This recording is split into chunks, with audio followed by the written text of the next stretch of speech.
donde no hay nada.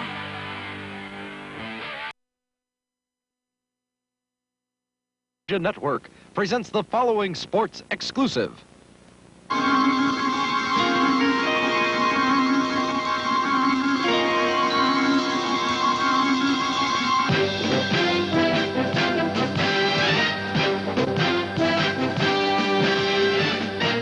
TVS presents NASL Championship Soccer.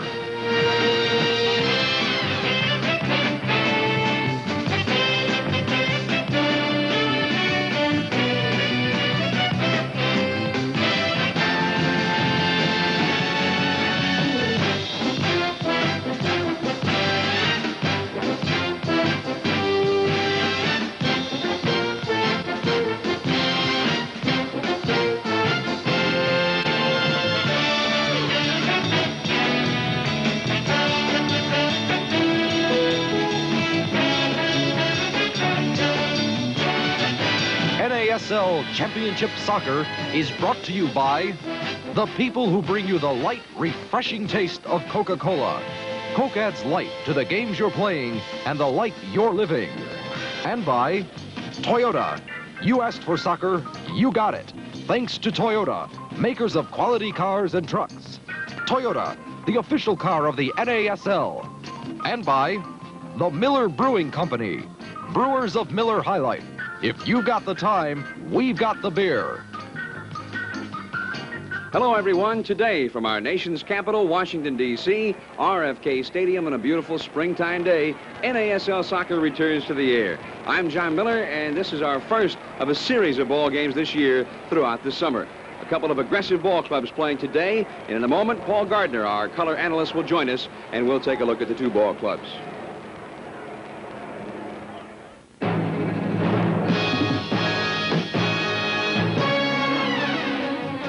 To get 30 tons of logs off a mountain, you get to know a little about fear and a lot about driving.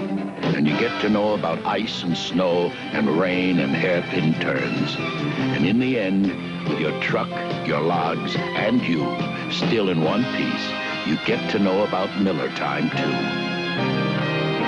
Miller Time. Time to head for the best tasting beer you can find.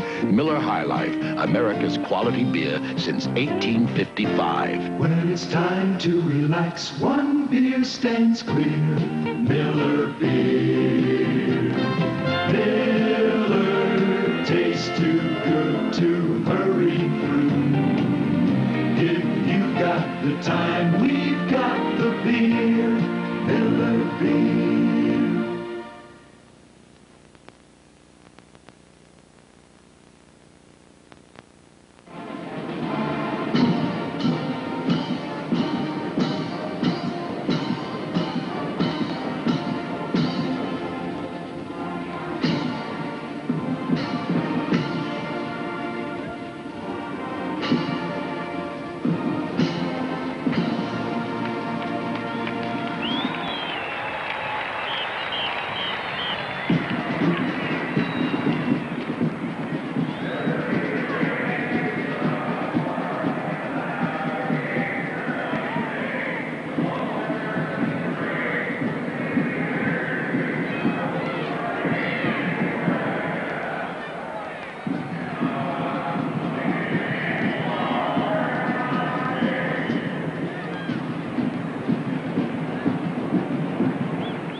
The man who will be analyzing our telecasts of TBS Soccer this year is the editor of Soccer Express, one of the most knowledgeable people on soccer in America, Paul Gardner.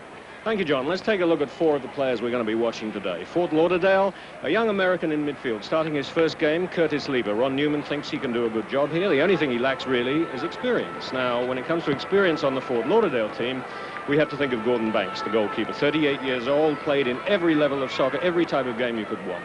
He's really used to these high-pressure games and the sort of physical battering that a goalkeeper has to take. And while I'm talking of physical battering, let's look at one of the Washington players, Paul Cannell, who's sort of established a reputation for himself up to now as somebody who runs into goalkeepers. He's been sent off in one game already this season for this, so we'll have to watch out that confrontation between the two there. Also on the Washington team, looking at defense, another American, Roy Willner, the veteran of all things of this club here. You don't usually get Americans around that long on a club, but he's been with this club since 1974. Fine, tenacious marker, very fast, somebody who Coach Gordon Bradley can rely on to really take care of dangerous opposing forwards. Thank you, Paul, and we'll be back with a kickoff. Fort Lauderdale versus Washington after this.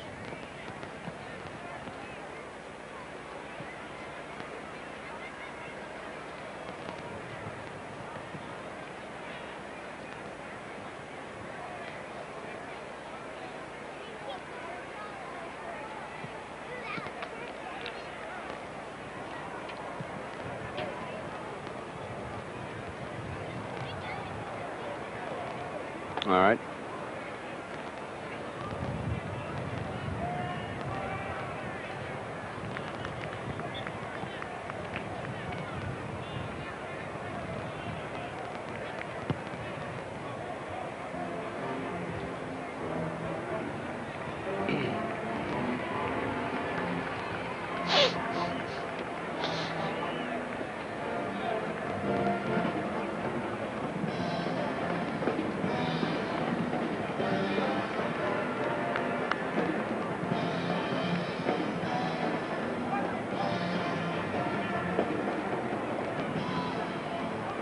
The two ball clubs just about ready to go. You get a look at the officials. In the middle, Paul Avis, the referee, flanked in the left by Guy Frazier and Peter H. Johnson, who are the two linesmen working the ball game today.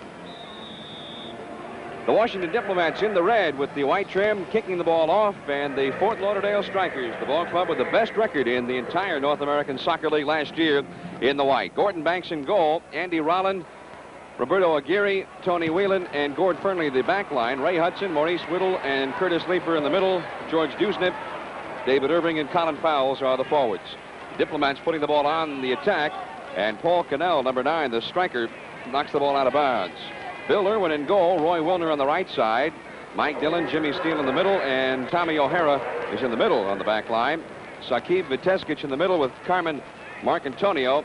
And in essence, a four-man front line. Ray Graydon on the right side. Bobby Stokes will be playing behind Paul Cannell at the striker, and Mike Bakic on the left wing. The Washington Diplomats, 2 wins and no losses as the season begins, and they have yet to allow a goal. They opened up with a 3-0 victory on the road at Philadelphia. Paul Cannell got 2 goals in that game. And then last week here at RFK Stadium, they beat the Chicago Sting 1-0. Washington putting the ball on the attack. Cannell feeds to Mike Bakic, back inside for Stokes, but it's cleared away by the strikers. This is David Irving, number 10, going after the ball. He's the striker for Fort Lauderdale. Striker, the man in the middle. Generally the big scorer for the ball club, Giorgio Quinaglia. Of course, the big scorer in New York, he is the striker there. Now this is Irving. He's picked up by Jimmy Steele, number 8, the sweeper back for Washington, in a hard foul. And I think Steele is going to get a yellow card. He is. Issued a yellow card. As you get a look there at Curtis Leeper. And David Irving is hurting a little bit. And Paul Gardner, one thing the strikers just cannot afford any more of right now is injuries. They've got a lot of injuries, and they're playing short of personnel here. I think it's encouraging in a way to see the referee give that yellow card early in the game, because that will really sit on, if there's going to be any of this hard stuff, that'll sit on it early in the game, and hopefully we won't get any more of it. That was a really brutal tackle from behind, quite unnecessary. Irving is up and apparently is going to be able to proceed, and it will be a free kick for the Fort Lauderdale Strikers on the left wing.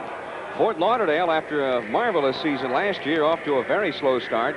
They were beaten by the Cosmos 7-0 on the road, and then they lost at home 2-1 to Detroit. That ball inside for David Irving, and I believe he...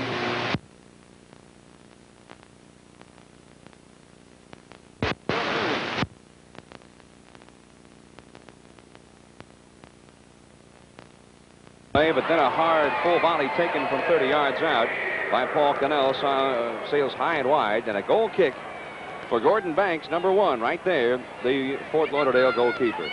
Would be an opportunistic shot if it had been on target, but I mean it was just a slashing volley which went, as you saw, John, slightly wide of the goal there. 25 yards, would you say? Cannell is a good scorer. He has the knack to find the goal.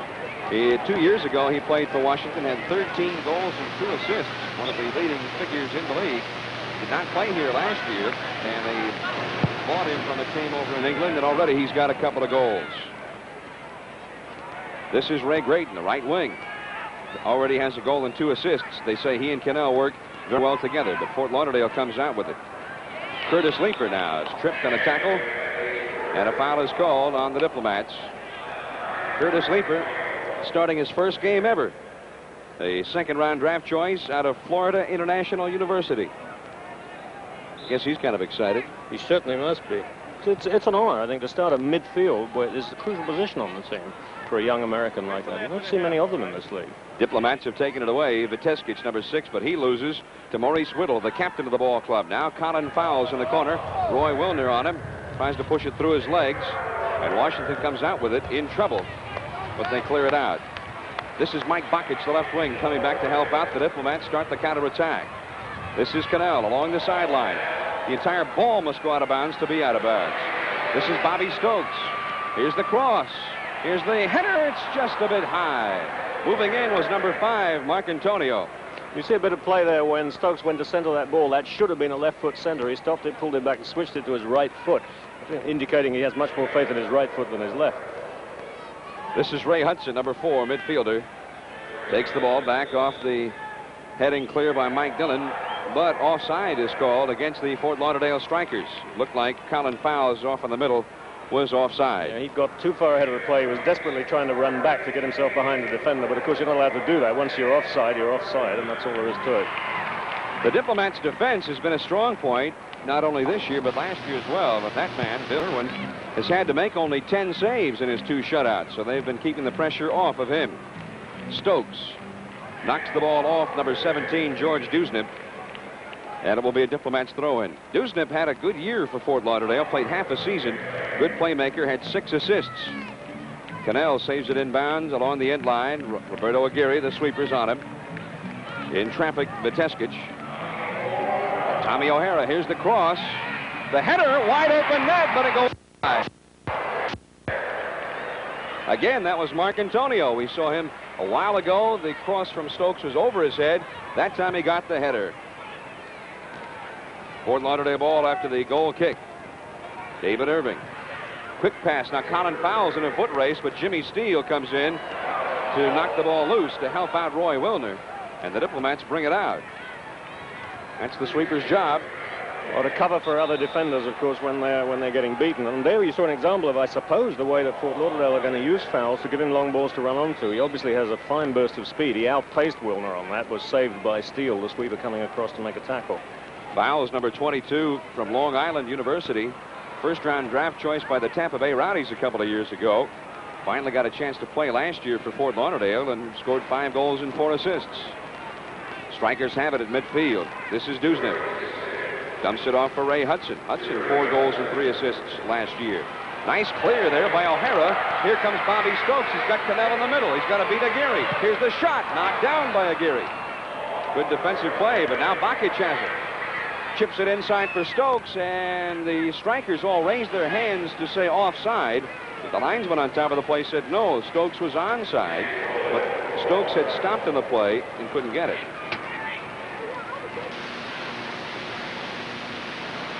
This is Aguirre, former All-Leaguer back in 1974. A fine veteran defenseman in the league. Now Tony Whelan played every minute of every game last year. He's number 6.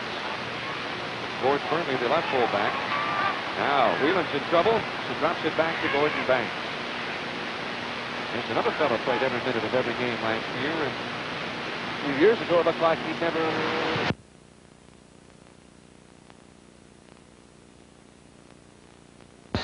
But he's fought his way back, and here you see him playing here today.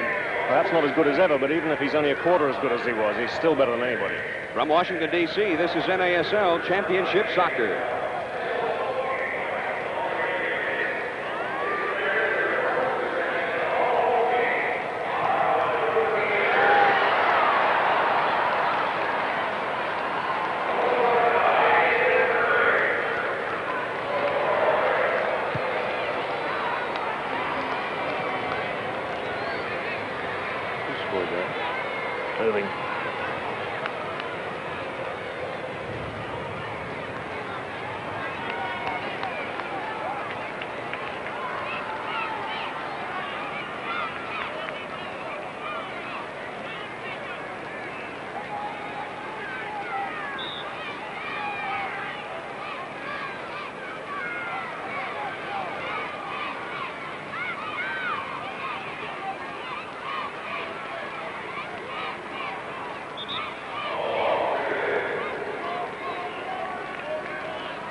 The Fort Lauderdale Strikers have broken the scoreless string of Bill Irwin of Washington. They've scored a goal while we were away.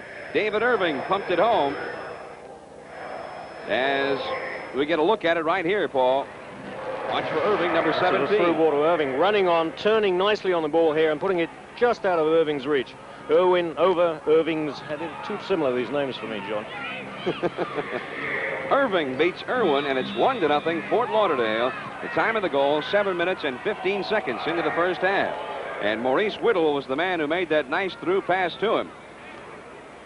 And he'll get credit for an assist. So the Strikers, who had only scored 1 goal in their first 2 games, have scored 1 here in the first 7 minutes plus.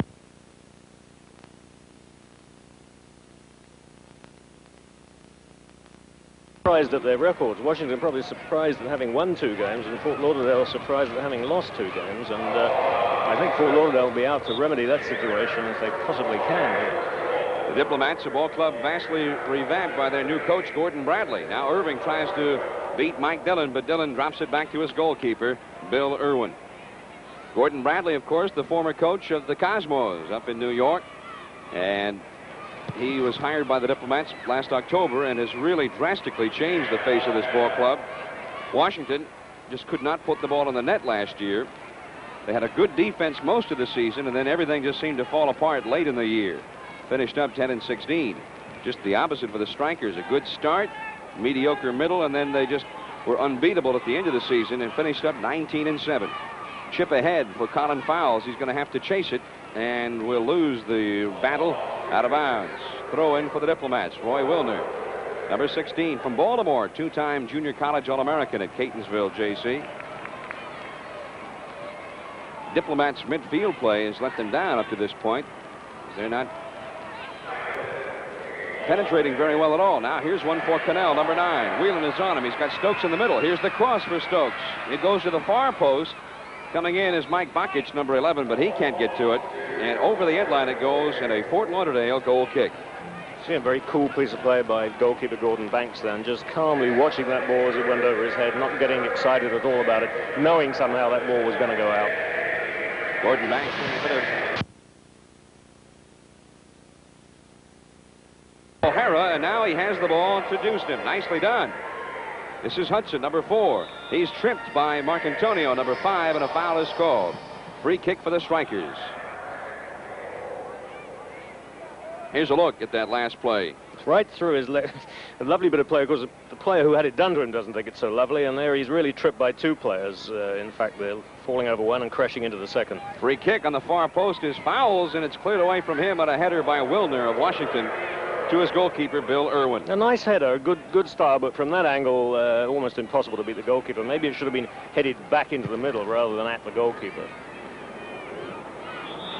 Cannell goes after the ball with Whelan, and a foul is called on Paul Cannell. He had his foot way up.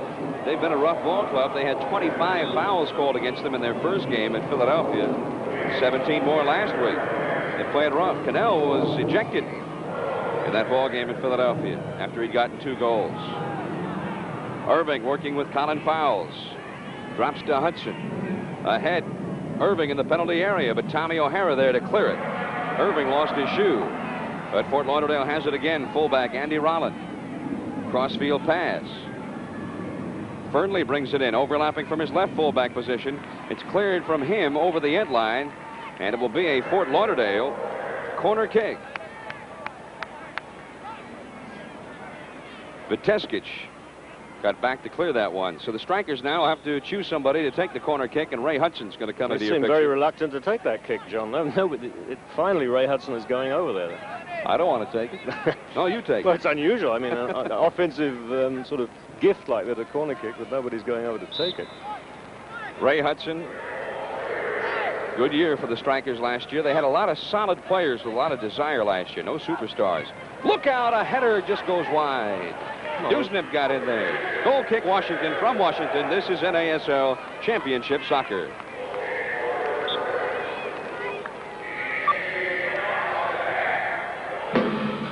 Chef Messing for smokeless tobacco. I love soccer. And I love tobacco. But I don't light up. I get my tobacco pleasure the smokeless way. And so can you. With mild, Happy Days mint Skoal with the fresh wintergreen flavor, and Copenhagen for straight tobacco taste. Just a little pinch between your cheek and gum is all it takes. But the best part of going smokeless, it's really relaxing. Try some. Heads are turning to Vitalis. Heads are turning. Pardon me. Can I give you a lift? Heads are turning to Vitalis. Hey! Heads are turning. Don't I know you from somewhere? Today's women are turning to men with shorter hair. That's why more men are turning to Vitalis for that clean together, younger look. So use Vitalis and start some heads turning. Excuse me, is the seat taken? Heads are turning. John Miller with Paul Gardner. Here come the strikers. This is Dusnip. Look out, and Irwin comes 8 yards out of the net to pull it off. Dusnip very nearly got loose that time. 1-0 Fort Lauderdale. And Bakic just lost that one, and Gordon Banks fields the pop-up in front of the goal. We've played 13 minutes and 40 seconds of the first half from RFK Stadium in Washington. And our next telecast of the NASL 2 weeks from today, April the 30th, when the Cosmos, the New York Cosmos, the champions of the North American Soccer League, meet the very tough Tampa Bay Rowdies. Well, when's the last time the Cosmos have even come close to winning down in Tampa? I'm not sure they ever have won down there. I've seen them being beaten, I think, 5-0. What was it last season? 4-2? 4-2. Yeah, they don't exactly prosper down in Tampa. Well, you can expect a big crowd, and there will be a lot of outstanding players. So check your local listings for the station and time in your area 2 weeks from today on TVS. Ball belongs to Washington. One out of bounds. Roy Willner to throw it in. Ray Graydon drops it back to Willner. Back to Graydon. Cleared from behind by Fernley. Diplomats get it back. Jimmy Steele, look out. Hudson almost stole it from him. Dillon, quick pass ahead. Graydon being fought off down there by Fernley. Over the end line it goes. And it will be a Fort Lauderdale goal kick. The Strikers suffering from injuries. They've got a couple players back who have not been in the lineup as yet, but they're still missing Norman Piper, good offensive player, and their leading scorer from last year, Georgie Nanshaw. Did not even make this trip. Nanshaw, the man last year when the Strikers got hot, he was the catalyst. Scored all of his goals and assists in a 10-game period. The Strikers won 9 of those games. O'Hara will take it from the Washington end. If you're watching in color, you see that the field is different colors in different areas. Diplomats paint the penalty areas here in the midfield circle. Bobby Stokes for Mike Bakic. Bakic picked up by Andy Rolland, playing his first game for the Strikers today. Knocked loose. The Strikers can't save it in bounds. Throw in for Washington. Bakic, who played for Rochester last year, 3 goals and 4 assists. Diplomats set up in front of the goal now. Bakic deciding whether he wants to throw a long one in. He's been told to hurry it up by the referee. He's really taking his time over this. Gets the ball into Bobby Stokes. High chip. Far post. Hits off the back of the head of Graydon, and now he's down on the turf. And he's either hurting or he's alerting the referee that he felt he got fouled. Long one down the field, and Jimmy Steele's going to wrap it up for the Diplomats. 28 minutes and 40 seconds left, first half. 1-0 Fort Lauderdale leading Washington. Graydon still down in the penalty area writhing. He got bumped by Fernley as they went up for that ball there. It's difficult to imagine what the injury can be, though. Certainly hurting him. Well, if now the referee's going to stop time to have a look at the injured player. From Washington, D.C., this is NASL Championship Soccer.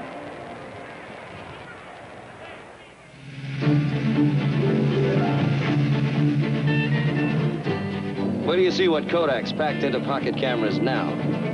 Introducing Kodak Extra cameras. 4 new cameras that'll let you take more pictures, more places, more often.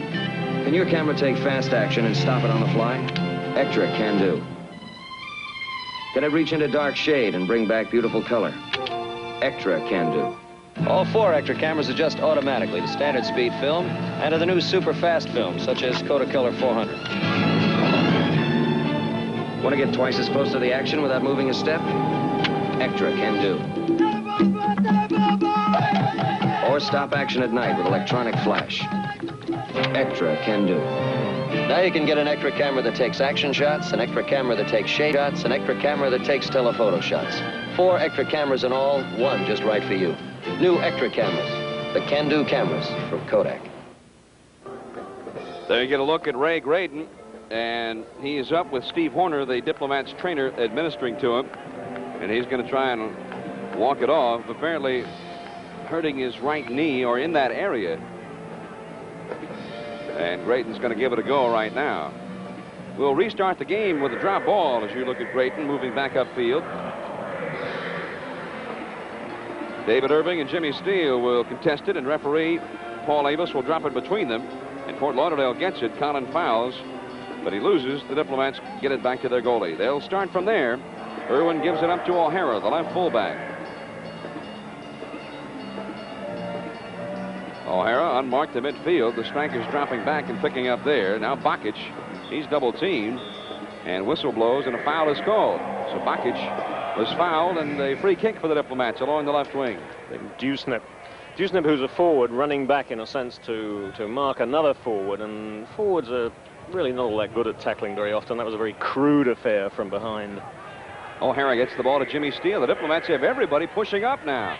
Steele into the penalty area, still holding. Now tries to drop it off to O'Hara, but as he did, O'Hara made a cut back, the ball out of bounds. I'm afraid Steele was in trouble if he'd lost that ball, because as you said, they had everybody up, and if Fort Lauderdale had got that ball, they really had not exactly clear sailing, but pretty open space in front of them.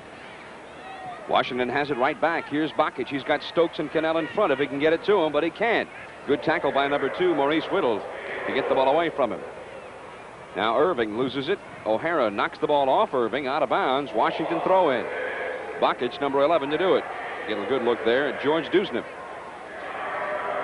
Here's O'Hara. Tries to thread the needle to Bakic, intercepted by Andy Rolland. Chip ahead. It's knocked down by the Diplomats. Mike Dillon, former Cosmo. Now Marcantonio. Played with the Toronto Metros the year they won the league championship. That one went through everybody. Belongs to Fort Lauderdale. Well, Gordon Bradley did something unusual there. That last thrust up the field, we were talking about it. They had everybody, all 10 players except for the goalie, were in the offensive end. Yes, and it was a defender, a key defender, a central defender, Steele, who was dribbling the ball through. That's why I say if he loses the ball when he's doing that, then his team is in big trouble. It is a gamble at this point. It's still very early in the ball game, and they're down by a goal, but Gordon Bradley already is pushing up, going for the tying goal. Diplomats have a free kick after a Fort Lauderdale foul.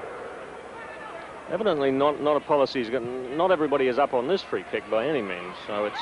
Cannell gets it in front. Look out, here's Bakic, and Gordon Banks beats him to it. Got the ball inside to Paul Cannell. Number 9, and we'll get a look at it. This is Banks going down, well, not quite at the feet of Bakic, but certainly close enough to be dangerous. High chip now. Going after the ball is Irving. Cleared from him by Dillon, and O'Hara saves it in the corner for Washington. Ahead to Jimmy Steele, and a blindside tackle by Whittle knocks the ball out of bounds. Washington throw in. 25.5 minutes left, first half. Early look at the statistical rundown. Oh, kind of a wild chip, intercepted by Aguirre.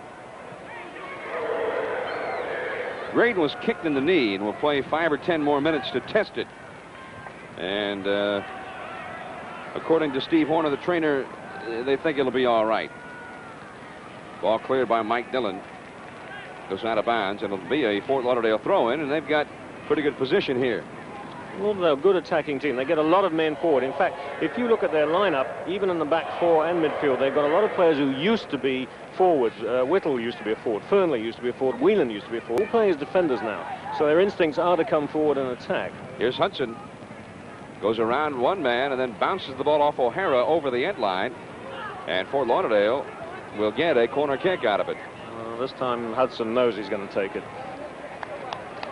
Ball, a corner kick. Is it as dangerous a play as a lot of people think? The answer to that is yes and no. Can't be more specific than that. It depends on what team is doing it. Exactly. It depends on the talent you've got up there and how you utilize it. A lot of goals are scored from corner kicks. So that one, as you see, was put right into the hands of goalkeeper Bill Irwin. I say right into the hands. We give credit to Irwin for coming out and getting it, of course. Took it away from Irving. as Irving was making a run from the outside toward the net that time. Here come the Diplomats counterattacking. Bakic across the 35. Knocked away by Rolland. Rolland just arrived here a couple of days ago. First game for Fort Lauderdale coming in from England. When did he get injured? He's almost straight off the plane, isn't he? Just about. They were afraid that he might be suffering from jet lag. Thus far, he's looked pretty good. O'Hara loses the ball to Curtis Leeper, playing his first game as a starter today. He loses. Diplomats have it. Lob ahead for Bobby Stokes. It's over his head, and Aguirre clears it away. Washington throw in deep in the corner. Quickly, Stokes will get the ball in. Tries to get it in short to Bakic, but throws it away. Diplomats are not working very well together right now. This is Viteskic. They get it back. Drops it out to O'Hara. Again, all 10 players are in beyond the midfield line. In for Cannell. It's too high for Cannell, and there he takes a shot at Gordon Banks. Well, we have a typical example there of the sort of thing Cannell does. I think the referee should have called that. Get a look at it now.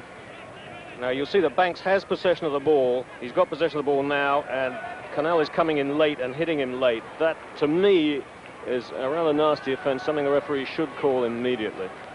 22 minutes and 50 seconds left. First half, just about halfway through it. 1-0 Strikers. Trying for more. Look out. Here's a drive and a shot. Just goes wide right. Maurice Whittle took it. Goal kick for Washington.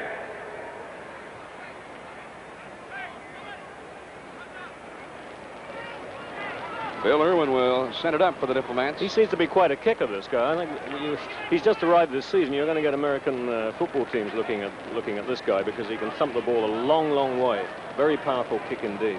He was called up on rather late, just before the season, as Eric Martin, who's been the goalkeeper here for a few years, very popular player in Washington, broke his leg rather severely in an indoor game during the winter, and Irwin here to replace him. Now Colin Fowles moving back. Willner clears the ball away from him. Fouls on the end line, tries to keep it in play. The linesman on top of the play says, goal kick for Washington. From Washington, D.C., this is NASL Championship Soccer. You make it mean something every time we touch. Meeting you was finding sunny weather. Oh, you make it mean something just sharing a Coke with you at a picture show or walking home together. Oh, you add a little more. Coke has life and everybody wants a little life. Make it mean something, you add a little more. Like Coca-Cola has life and everybody wants a little life. Make it mean something, you add a little more. John Miller along with Paul Gardner at RFK Stadium. Our first telecast of the year. We have, well, about 8 more, including the playoffs and Soccer Bowl 78. And while we were away, as you look at Paul Avis, the referee with number 4, Ray Graydon, David Irving of Fort Lauderdale coming into your picture. We had a bit of a fracas, and I think we have it on videotape here. Paul, let's take a look. Yeah, well, you see Fernley on the ground trying to hold the ball. Graydon can't get it, gets frustrated, is treading all over Fernley, picks him up, shakes him, very annoyed with it. The referee is talking to both of them now. I haven't seen any yellow cards being flashed. I don't know whether we have an official caution here or not. Well, he's talking with both of them right now. Yeah, he called, Fernley ran off. Paul Avis, the referee, called him back. And he's still talking to him. There's no set time, really, for a referee to give a yellow card. A lot of them don't like to give them, period. Well, they don't like to give them early in the game, which I think is a mistake. I think early in the game is the time to give them. The problem with giving a yellow card early is that you cannot give a second yellow card. If you have another offense coming up which is worth a yellow card, you have to give them a red card, which means he's out of the game. That's what Jimmy Steele's under the threat of right now. The man who will take this free kick. They called the foul on Fernley, apparently. Yeah, the original foul was on Fernley. The retaliation, which was worse, was by Graydon. Inside it goes for Dillon. The Diplomats again pushing up some fullbacks. Viteskic, number 6. There were no yellow cards again issued there. Here's Graydon in the corner. Fernley picks him up. Here's the cross. Knocked down wide of the goal. Paul Cannell there on his knees. And Roberto Aguirre and Tony Whelan converged on him. And apparently Cannell got his head on it. It will be a Fort Lauderdale goal kick. Yeah, so somebody got part of Aguirre's head, too. Aguirre is a very tough. He's Argentine. He's been in this league a long time. Very sturdy, tough competitor. Nothing seems to shake him up at all. He got bumped in the head in some way during that play. He just shook his head when he got up and back into the play. Tony Whelan sandwiched in there, but he maintains control of the ball nicely. Now ahead to Colin Fowles, the left wing. Cross, far post. Well, he tried. He had Duznev coming in, but miskicked the ball over the end line. And a Washington goal kick. Now you see the time to play in the ball game. Just inside 20 minutes from RFK Stadium. 1-0, Fort Lauderdale leading Washington here. The Diplomats have always had the problems against the Strikers. See how far he punts that. That's not one of his better efforts. That's barely reaching the 30. That was barely 55, 60 yards, that. Not too good. A trickle. Yeah, just now minor Cannell effort. drops the ball to Viteskich, midfielder, number 6. Back to Cannell. Cannell's got to beat Tony Whelan to the ball, and he knocks the ball off Whelan's feet, out of bounds, and it will be a corner kick for Washington. And as I recall, I think this is their first corner kick of the day. Oh, they're bringing everybody up. The two centre-backs who are good headers of the ball, Mike Dillon and Jim Steele, are both in the penalty area. Mike Dillon is right on the goal line. This is great. That ball comes over. Low line drive kick cleared out of the box by Gord Fernley. So the Diplomats get nothing out of that. Sent back in by Willner to Cannell. He's tripped top of the penalty box. The referee said, no, you faked it. He tried to buy the penalty right there. Referee says play on. Gordon Banks now Cannell right on him. Cannell's a tough customer. Ask Bob Rigby when Rigby played for the Cosmos. 2 years ago, he crashed into Rigby. 2 years ago, 3 years ago, he crashed into Rigby and broke his collarbone. Broke Rigby's collarbone, that is. Rigby now with the Los Angeles Aztecs. They had a good crowd last week at the Rose Bowl out in Pasadena. 23,000 plus. And a big Southern California confrontation today. 2 o'clock out there on the West Coast at Anaheim Stadium. The brand new California Surf and the Los Angeles Aztecs. And that's a game worth seeing out there. Fort Lauderdale's Curtis Leeper goes after the ball, lets it go out of bounds, and it will be a Fort Lauderdale ball. Viteskich had last touched it, and Leeper screened the ball and let it go out. Throws the ball into David Irving. He's got the game's only goal. Loses it. Gets it back. And loses it to Roy Willner. Willner bangs the ball off Irving over the end line, and a Washington goal kick. 17:45 left in the first half. 1-0 Fort Lauderdale. Had some good crowds in the league already. Play starting just about 2 weeks ago. And especially heartening some of the good crowds from the brand new teams in the league. Most notably, the Oakland Stompers out of the Coliseum in Oakland had 32,000 for their first game ever. Of course, they played Bay Area rival San Jose. O'Hara ahead for Paul Cannell, number 9. Aguirre's right with him. Now he's getting clobbered by Andy Rolland, and a foul is called. Free kick for Washington. This is a dangerous position, a free kick, almost equivalent to a corner where it is. And again, we'll see whether they bring those big men up into the middle. They are there. Here's the cross, far post, and Gordon Banks leaps up over the head of Paul Cannell to take it away for the Strikers. Of course, part of what Cannell is trying to do by going in on goalkeepers hard like that is it is intimidation. It's physical intimidation to get the goalkeeper to take his eye off the ball as the man comes in. Diplomats not working together there. They lose the ball. Quick counter-attacking pass for Irving. He's being trailed in the play by Duznev. Now Duznev comes around, takes the ball away from Willner. He's got Colin Fowles sitting in the far post on the right wing side. Can't see him. Back to Leeper. Leeper loses it, and it's finally taken away for the Diplomats. Nicely done by Bobby Stokes. Here they come on the counter-attack. In the middle, here's Mark Antonio. He's got Cannell ahead of him. He goes around Whelan, tries to hit Cannell, deflected down, dropped out of there, and Rolland takes it for Fort Lauderdale. He neatly sidesteps Stokes and takes the ball away from trouble. Thought the Diplomats might have something going there. Now Irving back the other way. Knocked out of bounds and away from him. And it will be a Fort Lauderdale throw-in. Mike Dillon, the man who cleared the ball. Into Hudson. Chips it back in front, but wildly, Bakic intercepts. Here comes Washington again. This is Bobby Stokes. He's got good speed. Tough player. Scored the game-winning goal last week, but he lost the ball there with a bad pass. Diplomats are getting somebody warm down below. Another forward. And a foul is called here on Mike Dillon, number 20 of Washington. I think they're getting Ken Mokajoa loose down there. One of the great players in the history of South African soccer. There you see him standing up behind the bench. Ken Mokajoa talking to Gary Darrell, who's sitting down in front of him. Veteran Diplomat player. Mokajoa, great speed, they tell me. And already, in just the 2 ball games, he's come off the bench to get an assist on goals in each of the first 2 games. We saw him, or I saw him play against Philadelphia a couple of weeks ago. He has got terrific speed, but he's also got very good ball control. I don't know whether this is an indication that Graydon is coming off. I don't think so, somehow. Free kick for the Strikers. The ball is lined into the net, and it's just tipped over the bar by Bill Irwin. One of these sensational long shots from Whittle. Terrifically powerful shots. There you get a look at Bill Irwin. Here's a look at that. It looked to me like the shot deflected off somebody's head. It's a left foot shot, as you can see, and the ball is curving slightly. Irving decides, I think, at the last minute that he better not try and catch that ball. There's too much power behind it, and he just tips it over the bar. Ray Hudson with a cross and the corner kick cleared out of the box by Mike Dillon, but the Strikers get it at the 35. Whittle into the corner. He's got Dusnip, but he'll not catch up to the ball. Out of bounds. Throw in for Washington deep in its own zone. There's Ray Graydon. He was the man who sustained an injury earlier, and they were going to let him play for a little while longer to see how the knee was holding up. Strikers are pressing down here. A lot of players around the Diplomats trying to intercept this ball, and they do at midfield. But now Hudson loses the ball to Mike Bakic. The Diplomats will try to get the counterattack.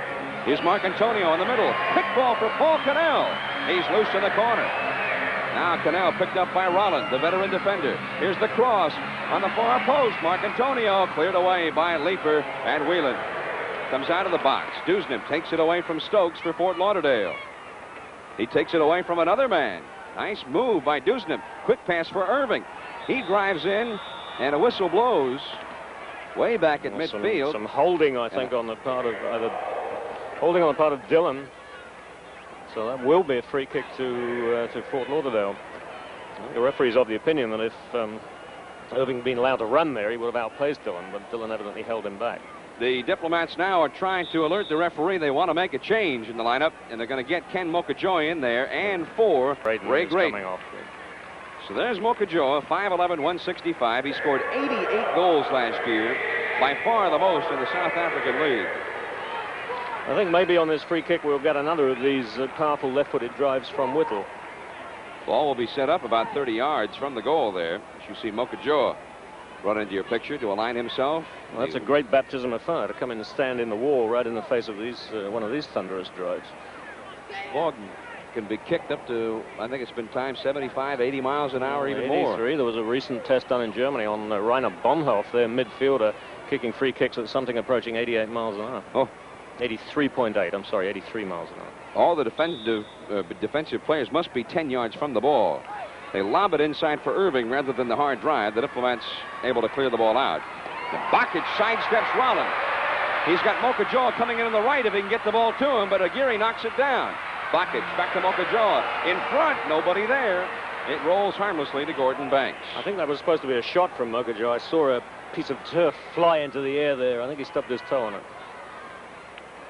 They tell me that he can run, one of these players can run almost as fast with the ball and maintaining control as without the ball. Mokajoa you're talking about, or? Right. Well, I think a player can run fast with the ball providing he's not opposed. If he's pushing the ball ahead of him and running after it, yes, but if he's having to do tight dribbling, close control, his speed must be cut down. We've got 12 minutes and 15 seconds showing in the scoreboard clock, and Fort Lauderdale maintains a 1-0 advantage. Irving now trying to get out of trouble. Now Hudson tries to dig it loose from Mike Dillon. Dillon won't yield it. Now it comes to Dusnip. Hudson out in front. Nobody there at the penalty spot, and O'Hara clears it out. Paul Cannell heads it off on the left to Bakic. Right wing, Mokajoa. He'll start it into the zone. Firmly lays back to pick him up, number 11. Mokajoa reverses into the middle. Back to the right. Nobody in the inside, so he drops it back outside. Roy Willner, the right fullback, picks it up. Crossfield lob. Cannell tries to head it down in front for Stokes. Knocked down. Mokajoa goes after it in the corner with Fernley. Mokajoa's got it. Here's the cross. The header! By Bakic. Well, great work by Mokajoa there, but a very badly timed header From Washington, this is NASL Championship Soccer. You are about to witness a crime. A couple on their honeymoon. Hey, Kathy, what's the guy doing? He's taking all our stuff. He's got my wallet with all our money. Hey, come back! Hey, come back! Protect your trip. Carry American Express traveler's checks. If they're stolen, you can get a full refund, usually on the same day. American Express traveler's checks. Don't leave home without them. 100 miles from nowhere, you prospect for black gold, punching holes in the seafloor, knowing that more often than not, you'll come up empty. But you take the gamble anyway and give it everything you've got. Now comes Miller time. Time to head for shore and the best tasting beer you can find. Miller High Life. If you've got the time, we've got the beer, Miller Beer. 1-0 is the score. The Fort Lauderdale Strikers leading Washington. Get a look at some of the statistics early here. Gordon Banks has made 3 saves, Irwin 1. Diplomats with a slight advantage in the shot department, but Fort Lauderdale with 2 corners to only 1 for Washington. And that, of course, is before the commercial, the best scoring. Look out, here's Buckich into the box. Drives in front for Cannell, and it's just cleared away by Aguirre. Well, there's Aguirre right in the thick of things again there. Saved an absolutely certain goal there. Good example of hustling by Cannell. He was the one who broke this ball loose, pushed it over to Bakic, a good sender, beat Banks, and Aguirre coming across nearly kills himself just pushing that ball away for a corner. Here's Bakic now back to live action in the shadows in the left wing. High ball out front, knocked down on the net, score! Paul Cannell, I believe. Yes, Paul Cannell, a good example of his power in the air. A beautiful header, beautifully timed, beautifully placed. You'll see that corner come over. Here comes the corner over. Cannell is way up there, and there's the ball coming in. Well, we're not going to see it apparently, but it goes in there. You'll see it standing on the line there. It was Whittle who had a chance to clear that, but he missed his kick. The ball is in the net. But Paul Cannell, that is goal number 3 already this year, after getting 13 in his last season in the league 2 years ago. And it's all tied up with 9 minutes and 22 seconds left. I would imagine before the season gets too much further along, Paul Cannell is really going to be a favorite here in the Washington metro area. I think he'd be very proud of that goal. That was a good goal because he was way up there and the defenders were all around him. Exactly. And he got a powerful header off and he aimed it beautifully just inside the post. Here come the Diplomats again. Bobby Stokes has some room, overruns the ball, gets it back. Referee fouled by Whittle. Called a foul. Free kick for the Diplomats. That goal coming at about 35 minutes. And the assist to Mike Bakic. Here's Viteskic moving straight in. Cannell tries to bounce it off to somebody in front, but nobody there. Well, again, you could say on a play like that, who is Cannell passing to, as though it's a bad pass. In fact, it wasn't. He did something very clever. He flicked it with the outside of his right foot, but none of his teammates anticipated. None of them ran to where that ball was likely to be. Washington's got it again. They're applying the pressure. Viteskic on the right wing. Now Mokajoa, he almost set up a goal a few minutes ago. It'll be a Washington throw-in. Viteskic, number 6, to get it in. Diplomats now starting to get their game together. Willner drops it back. Oh, bad pass. Intercepted by Irving. Put it right on his foot. But Steele comes back to get it. Now Dillon. Diplomats will start it back into the attack. Chip ahead for Mokajoa. Moves into the danger zone, but loses the ball, overrunning it. Started to move in before he had control of it. Cleared back to midfield, and Irving pick it up for Fort Lauderdale. Now Leeper moving into the left wing, but Jimmy Steele's going to beat him to the ball and swing it back to the goalkeeper. Irwin throws the ball out on the attack rather than the punt this time. And Bakic. Colin Fowles now over to pick him up, number 22. Bakic with a reverse move. Drop to O'Hara. High chip, top of the box, cleared by Tony Whelan to Dusnip.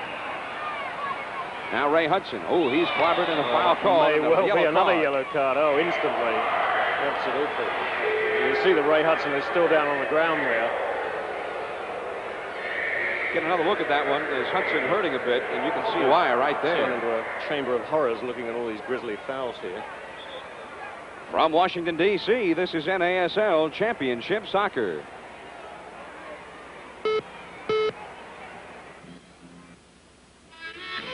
A truck or a car? A truck or a car? I wish someone was smart enough to help me decide. You asked for it. The 78 Toyota SR5 long bed sport truck. A very smart truck because it does everything a truck is supposed to do, but makes you feel like you're doing it in a car. This truck gives you the comfort of a car up front. Plenty of headroom, shoulder room, 5-speed overdrive, high back bucket seats, and carpeting. Out back, 7 long feet and an 1,100-pound payload capacity, plus a car-like ride. And under the hood, one of the smartest engineered power plants ever mounted to give you power and great gas mileage. The Toyota SR5 long bed sport truck. If you can find a better built truck than Toyota, buy it. Now that's a real smart move. You asked for it, you got it, Toyota. John Miller and Paul Gardner back at RFK Stadium in Washington, D.C. The Fort Lauderdale Strikers back to action as Ray Hudson is up and playing. And right there, he lost the ball over the end line, and Washington will have a goal kick. 1-1 tie. David Irving scored at 7 minutes and 13 seconds, assisted by Whittle. Fort Lauderdale leading 1-0, but then Paul Cannell scoring at about the 36-minute mark, assisted by Bakich. Here's Cannell again. Banks spikes it down and clears it out of the box. Whittle gets the ball ahead. Here come the Strikers back the other way. Action really picking up now. Hudson off on the left side. Dusnip picks it up. Move into the middle. Back on the left. Hudson. And it's taken away from him nicely by Marcantonio. Well, the Diplomats, who have already shown some rough stuff in their first 2 games, have already been called for 2 yellow caution cards in this game. Those pile up during the year, and you get so many of them, you'll have to sit out a 1-game suspension, and you pay a fine. I think the fine is on a graduating scale as you go along, too. I think we may get another yellow card here. That was, well, they're shaking hands on it, so I suppose it's all right. But that game was a very crude foul by Stokes, tripping Aguirre from behind. Aguirre rubbing his leg there. I'm not too happy about that. Stokes, who came here last year in Washington, second leading scorer on the team, 6 goals and 4 assists. Very excited about the prospects this year. He'll have a full season with the Diplomats.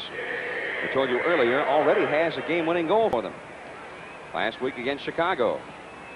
Washington going for its 3rd straight win. Fort Lauderdale looking for its 1st win. Here they come. Bobby Stokes after the ball. Penalty box right. Firmly beats him to it. Stokes comes out with it. He's got Bakich and Cannell in front of the penalty box. Goes back to Willner. Now the cross. Here goes Bakich. It's over his head. And Rolland will screen it and let it go over the end line for a goal kick, Fort Lauderdale. Get a look there at Andy Rolland.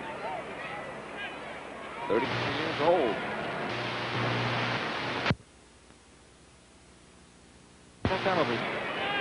Roberto Aguirre starts it ahead. Back to Rolland. Long ball over the head of everybody. The Diplomats will track it down. Washington, at every opportunity, is dropping that ball back to the goalkeeper and letting him start the attack. These tremendous. High, booming crash kick. Right on the Lieber's head. I know this. Marcantonio digs it out. Knocked away by Aguirre, but it comes to Bakich, number 11. Fowles picks him up. This is Viteskich. Ahead for Stokes. Back on the left for Bakich. He'll not catch up to it. And a Fort Lauderdale throw-in. At halftime, we'll have some highlights of some of the exciting early play in the North American Soccer League. And the Cosmos and the Tampa Bay Rowdies, whom we'll see in a couple of weeks on TBS. We'll also take a look at last night's scores. We had a ball game in Dallas last night between the Tornado and Minnesota, where a player from each team had a hat trick. Up at the Meadowlands today, the Cosmos going for their 3rd straight victory, playing the Tulsa Roughnecks, one of the new ball clubs in the league. No score in that game after 30 minutes. 0-0 tie. We're 1-1 here with 3 minutes showing on the scoreboard clock.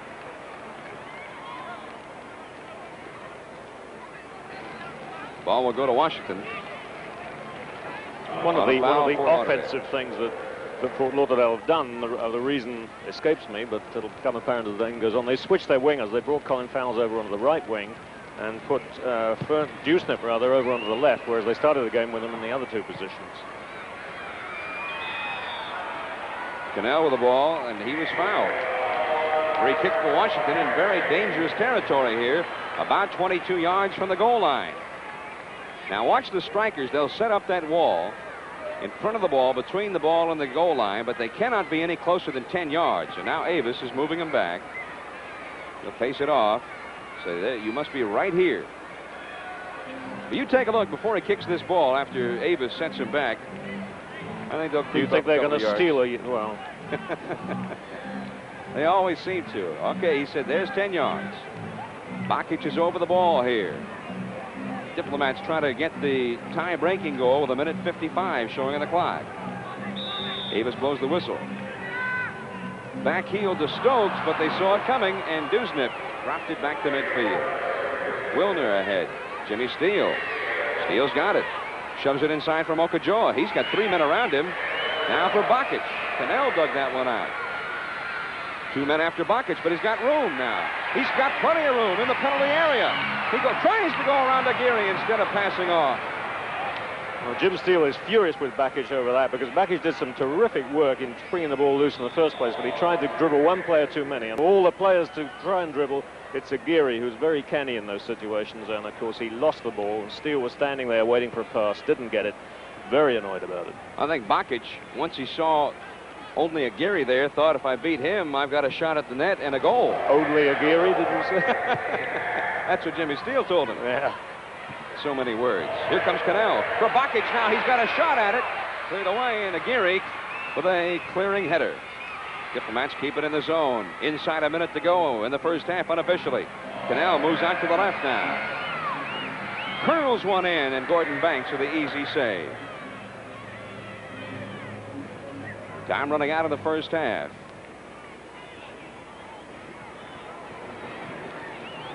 One tie.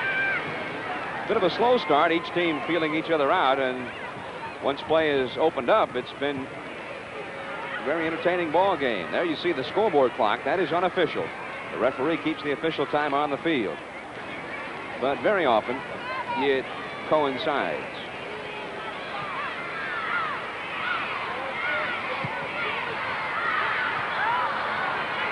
This is Willner at midfield. Scoreboard has run out of time, and Paul Avis, the referee, blows the whistle. And that's the end of the first half of play here at RFK Stadium with the score. Fort Lauderdale 1, Washington 1. We'll return in a moment with our exciting halftime program.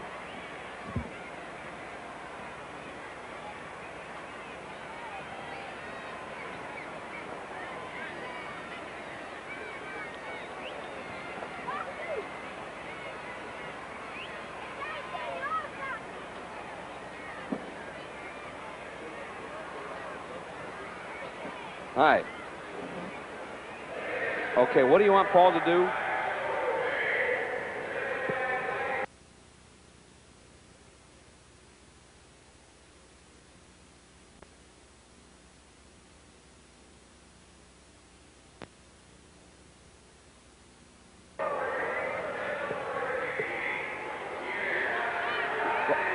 What do you want Paul to do at the end?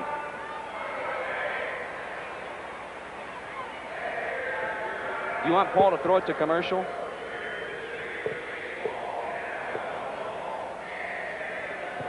Okay.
tuned for more NASL Championship Soccer after a word from your local station.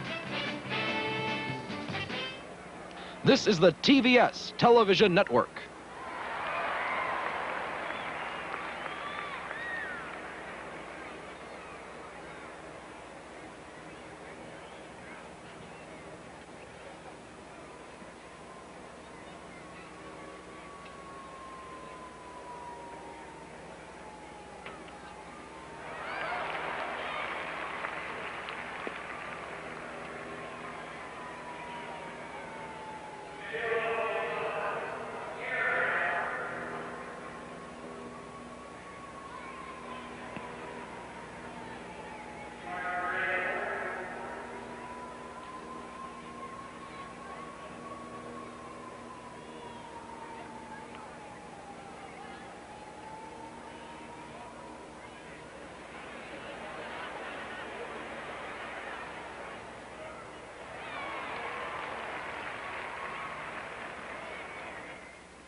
It's halftime at RFK Stadium in Washington, and it's been a very young North American Soccer League season, only 2 weeks old, but already some great crowds in the league, and, Paul Gardner, some very spectacular goals. We've had some beautiful goals so far, John. We're going to take a look at some of these now. First of all, starting with a Cosmos versus Fort Lauderdale game. Stevie Hunt with a throw-in into the middle. Kinalia, sheer strength, keeping off players, pushing it into the middle where Bogicevic, a right-footed shot. The Banks beaten by the sheer power of that shot there.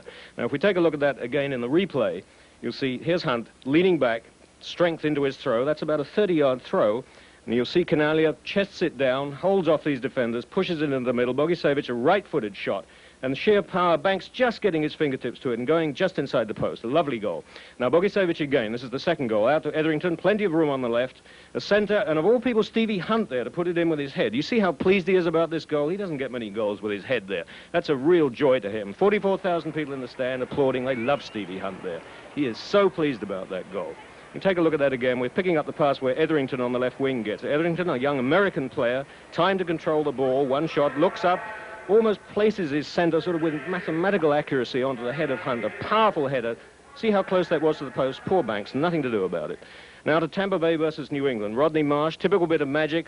A cross headed in by Jim Fleeting, who I think is a defender, but here we have him right up in the goal-scoring area there. And again, the goalkeeper taken out of the play. Now, a winger here, Steve Wegerle, running around his man there. Left-footed cross. That looks as though it's going in, but in fact, another player, Dave Robb, gets his head there just in time. And, of course, he'll get credit for the goal there.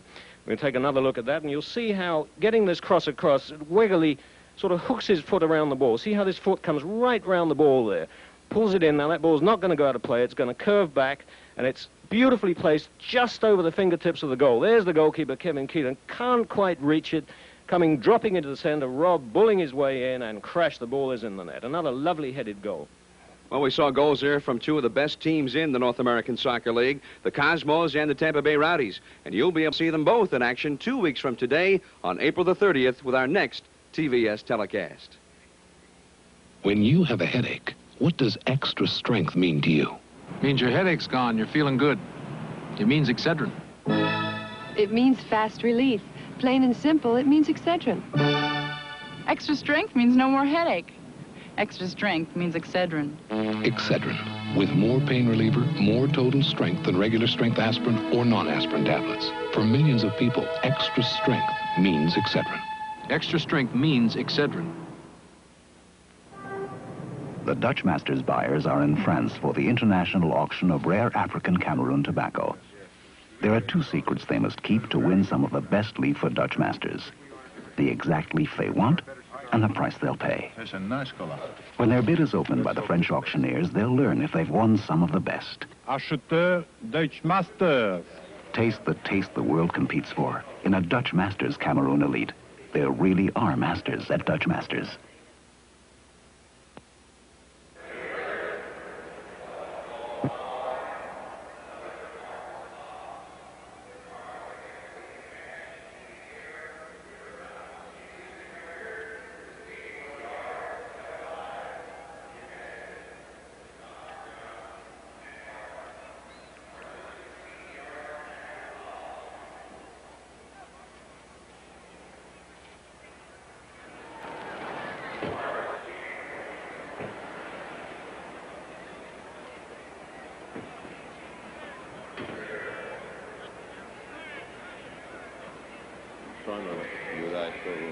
Yep, okay, okay.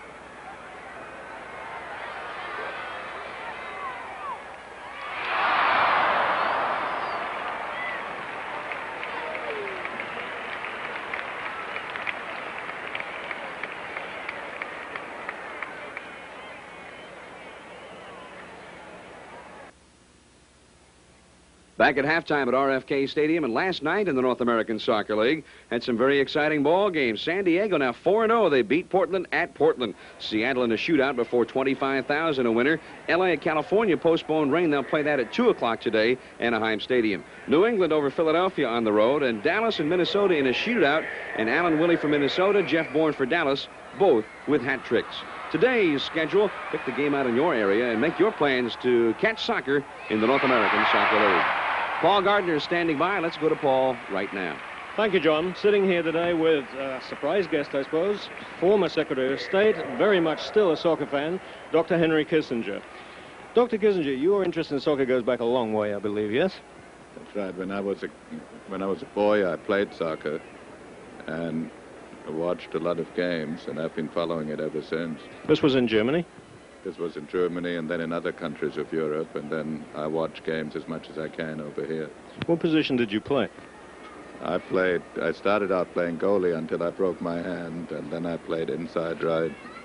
Another serious injury problem here. A good career finished by a broken finger. I'll tell you. Let's get into the question of world soccer here. You're a big fan of going to World Cups, all the big games, and so on. Will you be in Argentina this year for the finals? I'm tentatively planning to go there. It depends on my schedule, but I was in 1970 in Mexico and in 74 in Germany.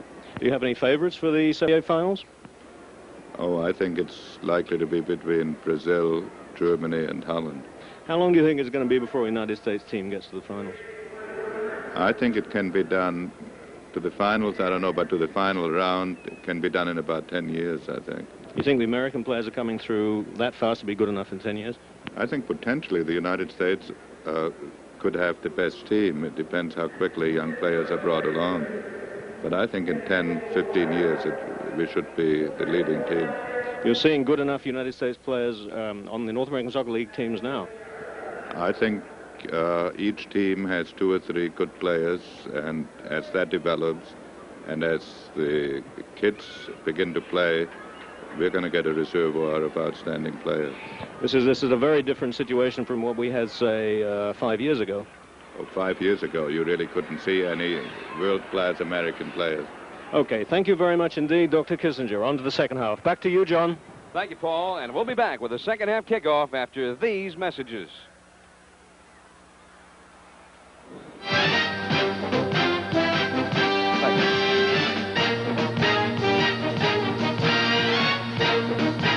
NASL Championship Soccer is brought to you by Lowenbrau.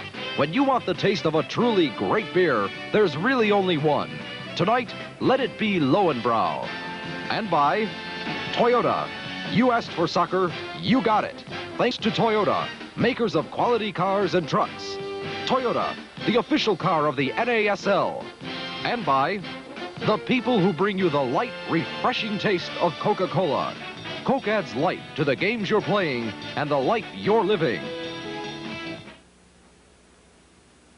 Here's to good friends. Tonight is kind of special.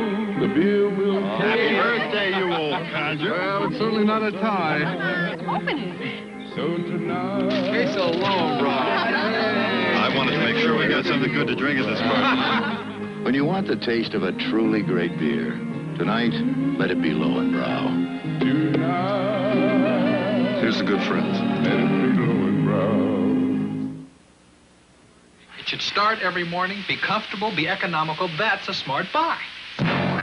You asked for it. The 78 Toyota Corolla 2-door sedan.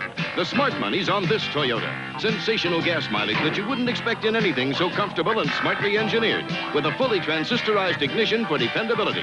If you can find a better-built small car than Toyota, buy it. Here's a car as smart as me. You asked for it, you got it, Toyota. Think about this. You save all year for that one vacation, and what do? You carry cash. Lose it, and you've lost your vacation. Carry these. Now, other travelers' checks may look the same, but if they're lost or stolen, they all don't work the same. Remember, American Express Travelers checks can give you an emergency refund 24 hours a day, every day, all across America. Now try getting that with cash, or just about any other traveler's check. American Express Travelers checks, don't leave home without them. Oh, I'd like to get to know ya, have a chance to show ya round for just a while. Take you to places, meet some brand new faces, share a Coke and make you smile. Coca-Cola, Coke adds life, but when you see in the town, it's really nice to get to know ya, have a Coke and show ya round for just a while. Coca-Cola adds life, and everybody wants it. John Miller, Paul Gardner, RFK Stadium. We've got 45 minutes more of soccer. The Diplomats in red, 1. The Fort Lauderdale Strikers in white, 1. First half goals by Irving at 7:13, and Paul Cannell for Washington tied it up at 36-26. We start the second half. Paul, your observations about the first half. My observations about the first half. I think 1-1 reflects the level of play. I think both teams played well enough to guarantee that, so to speak, they're not going to be a goal behind here. Here's Paul Cannell. He's got Stokes in front. Drives a shot, just tipped wide. I think that hit the post on the way out. Now you see all the recriminations going on. Strikers defenders all saying, where were you? I don't know, where were you? Well, it might have just grazed the post. I thought for a moment that Banks might have gotten a hand on it, but they said, no, it's a goal kick for the Strikers. No, I don't think Banks touched. I thought it just hit the post. Showed how close it was. But again, good example of Cannell's hustling, because he made that all on his own. He grabbed the ball that really wasn't his from the defense, ran through, and with a clearly, beautifully angled shot, very nearly beat Banks. Now here's lookout. Colin fouls, and Willner knocks him over. Play on, they say. The determination in a situation where two men go for the ball, and one of them gets racked up, is, did the man get the ball? Did he get it first and then hit the man, knock him over? You can't knock the man over and then get the ball. That's a foul. Here comes Washington again. Same 11s for both ball clubs. Washington, of course, did have the one substitution. Starting winger Ray Graydon was substituted for. He injured his knee, and Ken Mokajoa replaced him. This is Maurice Whittle. Whittle, center midfielder. Off to the left side. Gord Fernley, fullback, moves up. Colin fouls. Tries to go around Mokajoa, but he loses the ball to Viteskic. Now Mokajoa, along with Curtis Leeper, whistle blows, and which way is the foul? Well, the foul is undoubtedly against Mokajoa. Curtis Leeper is only 22 years of age, second-round draft choice of the Strikers. Now they're going to give it to Washington. Well, as I said, the foul is undoubtedly the other way to what I said it was. Don't ask me to explain that, John. I never doubt anything you say. They must have missed that call. Here's Bobby Stokes in the corner. Whittle is on him. Bobby Stokes, little chip, but made the blind side chip. Nobody there for Washington. Diplomats really ball hocking here, but they're Viteskic and Stokes getting each other's way. Now here's a long run by Dusnip, but Mike Dillon, the veteran, beats him to the ball. Dillon was a favorite of Gordon Bradley. He's a real stalwart on the back line for the Cosmos when Bradley was over there. But they picked up a few luminaries. Carlos Alberto, a few World Cup stars. There was no more room for him. A few waterers, was that, John? Luminaries? That's a word you taught me. Oh, that's I don't where know I what had it it before, means. yeah. No, I have no idea what it means at all, but it's 5 syllables. Look out, here's a drive and a shot that's too high. My word. Dusnip right there. A corner kick on that, I think, Joe. It is a corner kick for the Fort Lauderdale Strikers. Ball tipped over the bar, and Ray Hudson's going to take it into the corner in the shade here at RFK Stadium. I think the first clear chance of the second half, and it was a good chance, except that the shot was blocked at the last possible second. Here comes the corner kick. Goes to the far post. Here comes Irving. Ball is knocked loose, sent back in front, and then cleared into the corner out of bounds. Fort Lauderdale ball. Dusnip trying to keep it in there. Strikers started that corner kick with the entire ball club on the far post. Nobody on the near side, and then only Colin Fowles made a run to the near post before the ball was kicked. Ball is cleared over the end line. And it will be another corner kick for the Strikers. Well, of course, as with almost everything in soccer, it's deception. If you take up positions in the penalty area before the kick is made, if you take up the positions you really intend to take up, then obviously you're giving away your hand. You've got to make your run. Here's Irving. Bicycle shot goes high and wide. Very nice side volley by Irving there. From Washington, D.C., this is NASL Championship Soccer.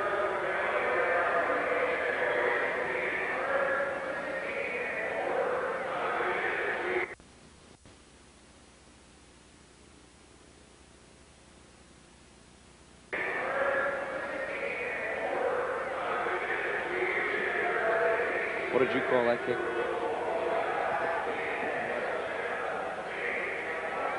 I know, but what'd you call it? Sidebar? Okay, yeah. All right. No, yeah. Yeah. Yeah. All right, the over the head.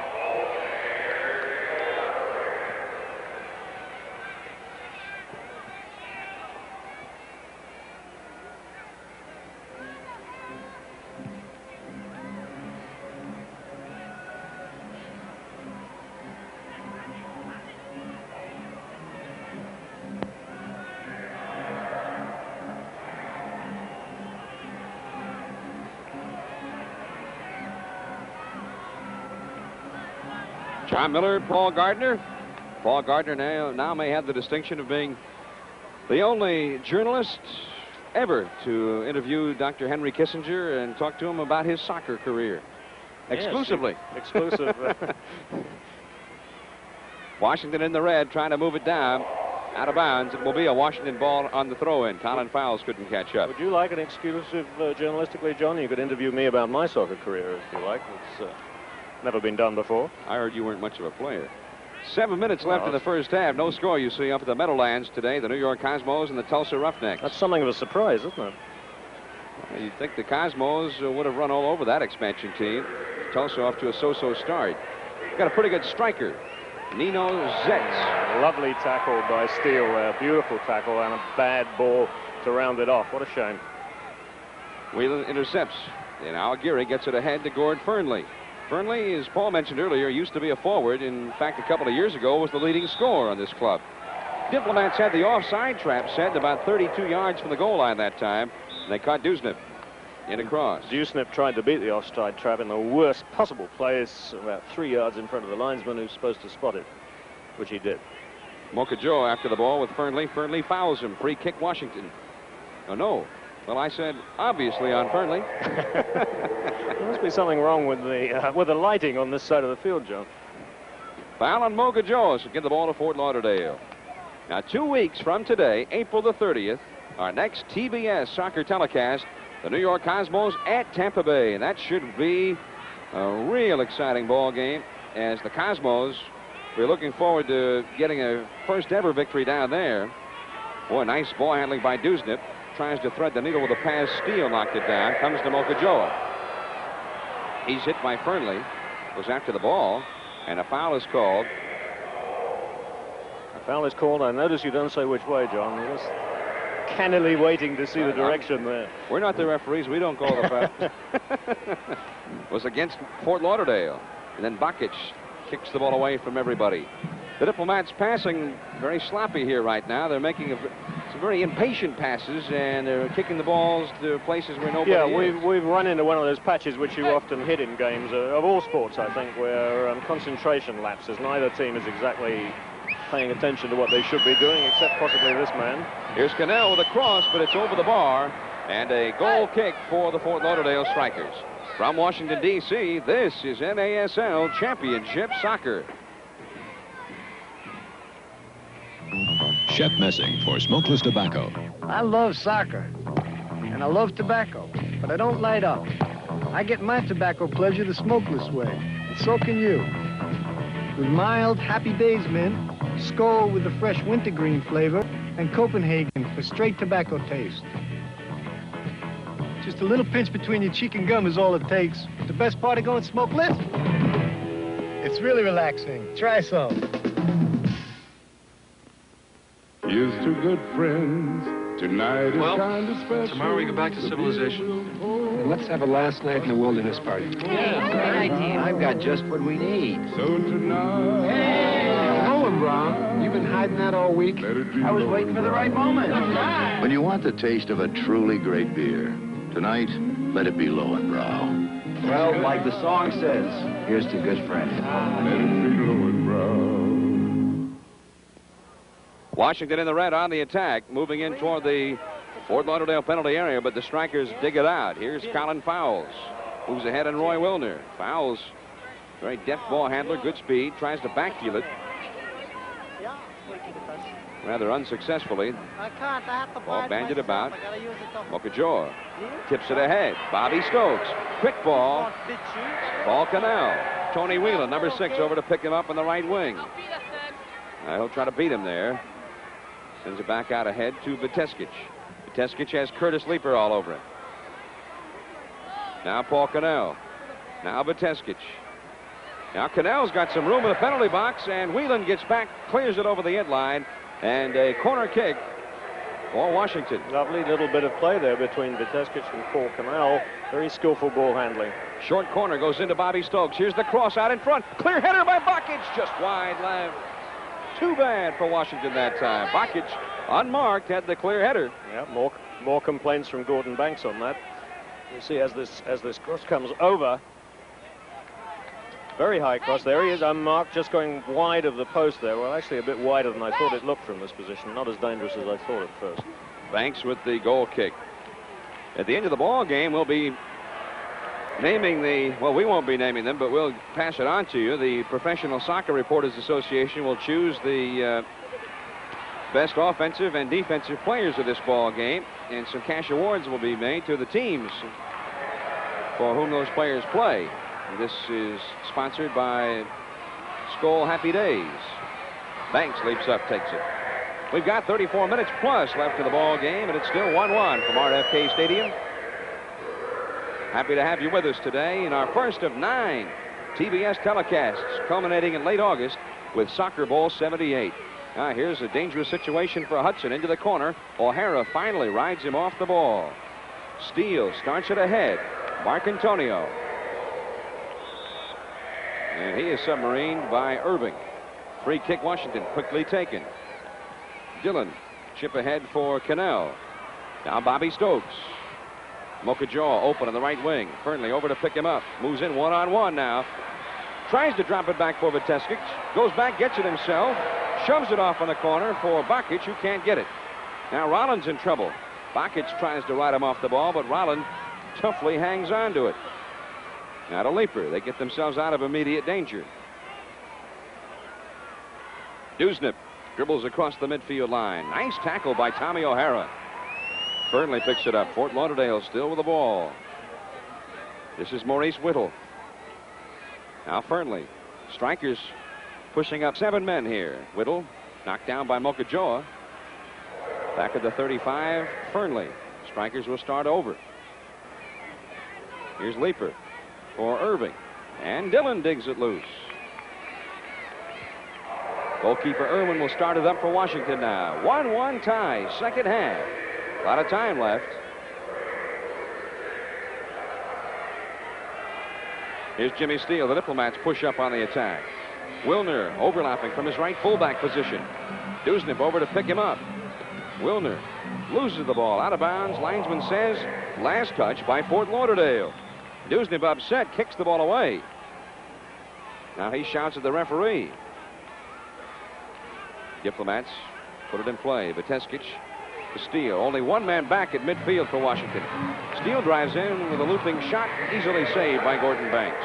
You see how quickly Cannell was in on that shot as that shot came into Banks and he saved it. Cannell couldn't have been more than a yard away from Banks there. Irving heads the ball back into Fort Lauderdale zone. Now Whelan to Fowles. Hudson chips it straight ahead.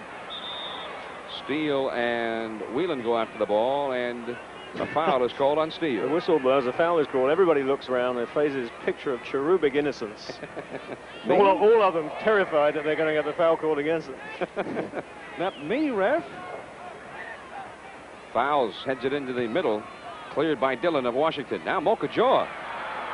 Sidestep Fernley. Gave him a nice fake, and here comes the attack. Stokes ahead. Viteskich, can Banks beat him to it? He does.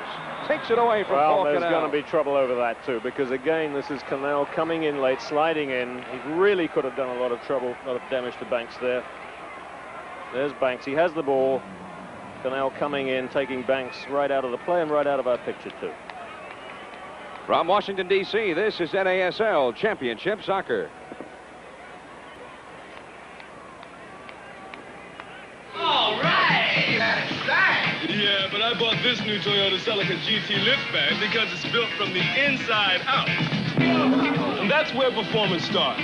2.2-liter engine, McPherson strut front suspension, 5 speeds. And that's just the inside.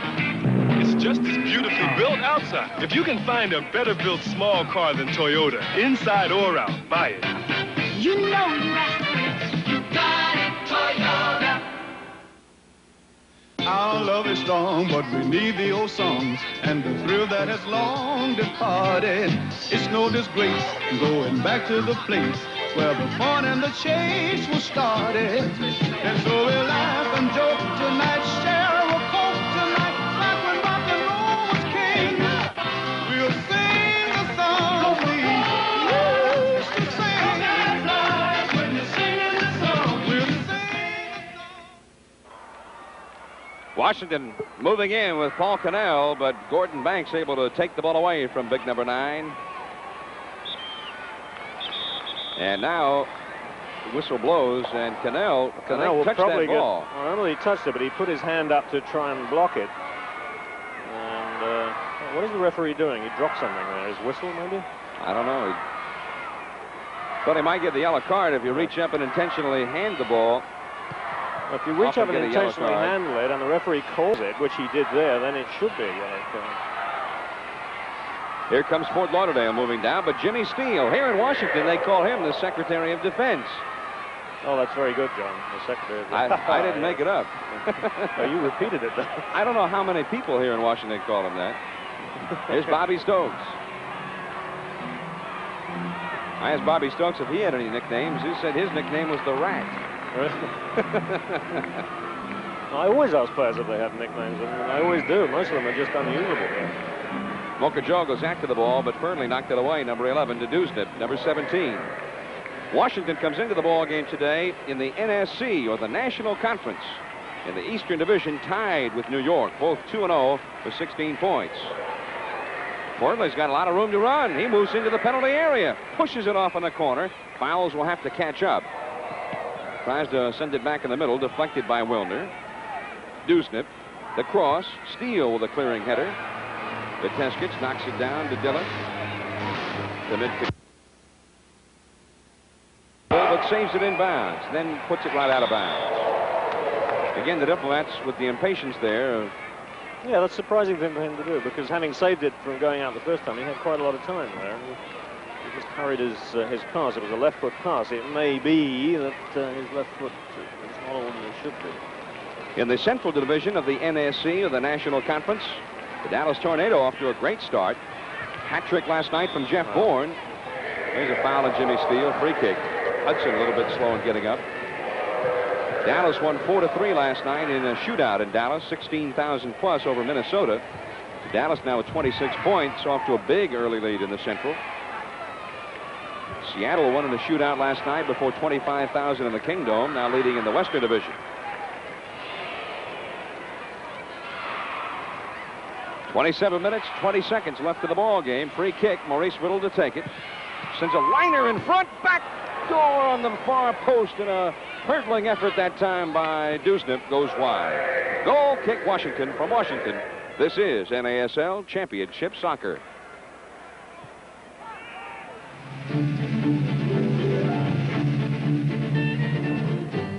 Where do you see what Kodak's packed into pocket cameras now? Introducing Kodak Extra cameras. 4 new cameras that'll let you take more pictures, more places, more often. Can your camera take fast action and stop it on the fly? Extra can do. Can it reach into dark shade and bring back beautiful color? Extra can do. All 4 extra cameras adjust automatically to standard speed film and to the new super fast film, such as Kodacolor 400. Want to get twice as close to the action without moving a step? Extra can do. Or stop action at night with electronic flash. Extra can do. Now you can get an extra camera that takes action shots, an extra camera that takes shade shots, an extra camera that takes telephoto shots. 4 extra cameras in all, 1 just right for you. New extra cameras, the can-do cameras from Kodak. The Washington Diplomats trying at least to keep pace with the New York Cosmos today. New York playing at home at the Meadowlands before a crowd better than 40,000. It was anticipated that way anyway. Against the Tulsa Roughnecks, last report it was 0-0 up there. The Diplomats, with a victory here, could at worst just keep pace with the Cosmos, depending on the bonus points. They're halftime now in New York, and it's still 0-0. Surprising score, though, John. Nothing. I would have thought the Cosmos would have been ahead at this stage. Aguirre inside for Irving. He and Dillon bang together. Dillon comes out with it, and Irving is left sprawled flat on his face in the penalty area. Diplomats counterattack. Here's Paul Cannell. Whelan on his back. Viteskich sidesteps a man. Maurice Whittle. Now Viteskich. Willner. Bobby Stokes. Gordon Fernley's there. Stokes sends it back in the middle to the open man. Viteskich. Chip ahead from Okojoa. Tries to beat Aguirre. He's around him. The cross in front. Wide open. Shot. Score!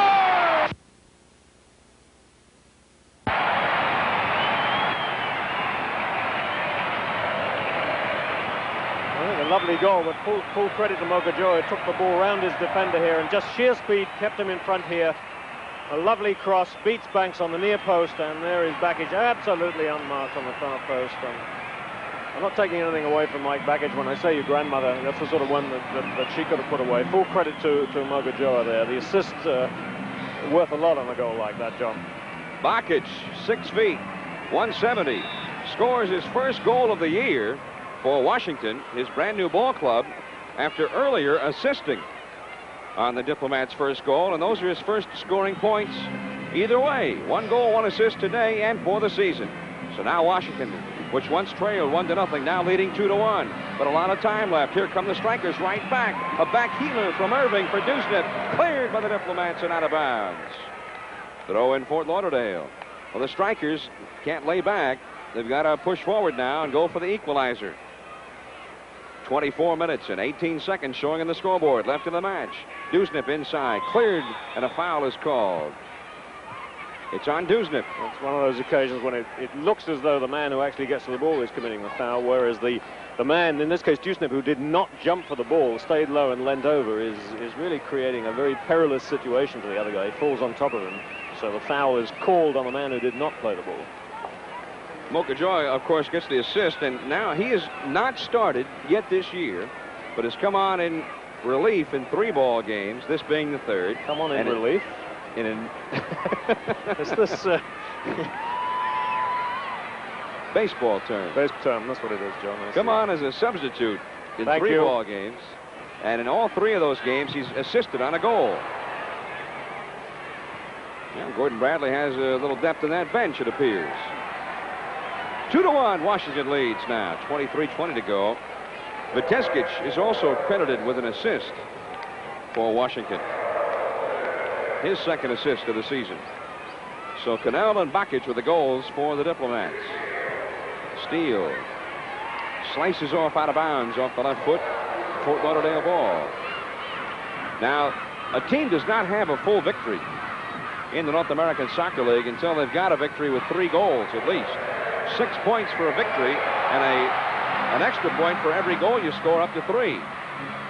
Here's Mokojoa again. They've got him double teamed, and this time Gord Fernley's able to ride him off the ball.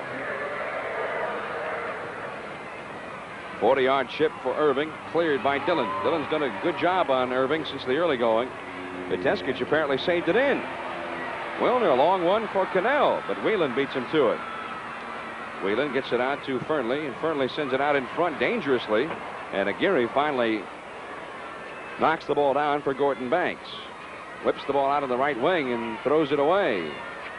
Marcantonio of Washington lets it go out of bounds. Diplomats ball. Viteskic tries to get it off to Bakic. Cleared from Bakic from behind. A blindside tackle by Rollin. Out of bounds. Washington throwing it midfield.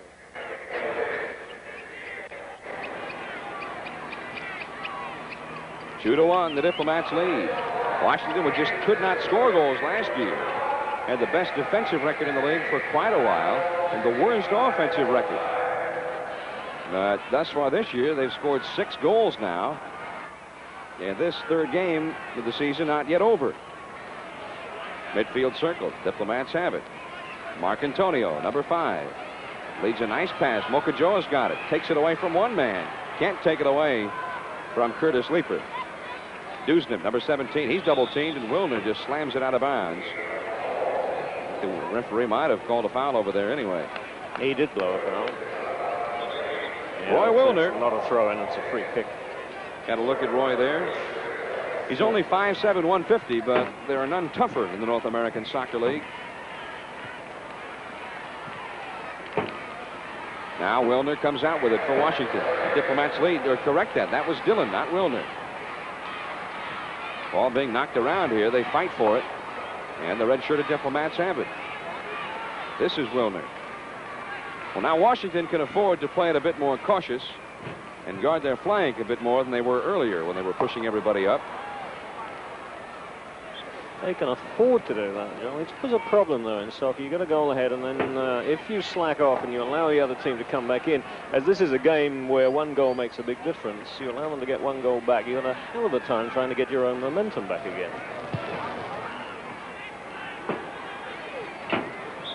Jimmy Steele going up for that one.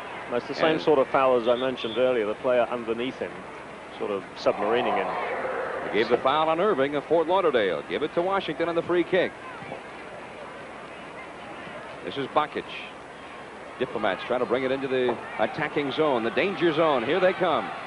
Ahead for Stokes. Wide open in the corner. Viteskic. He's got Cannell in front. Mokajoa on the far post. They go for Mokajoa. Now Cannell has it cleared by Whelan. Comes to Whittle. Dusnip. Bad pass. Diplomats get it. Steele starts it on the left wing. Too long, out of bounds. Fort Lauderdale ball.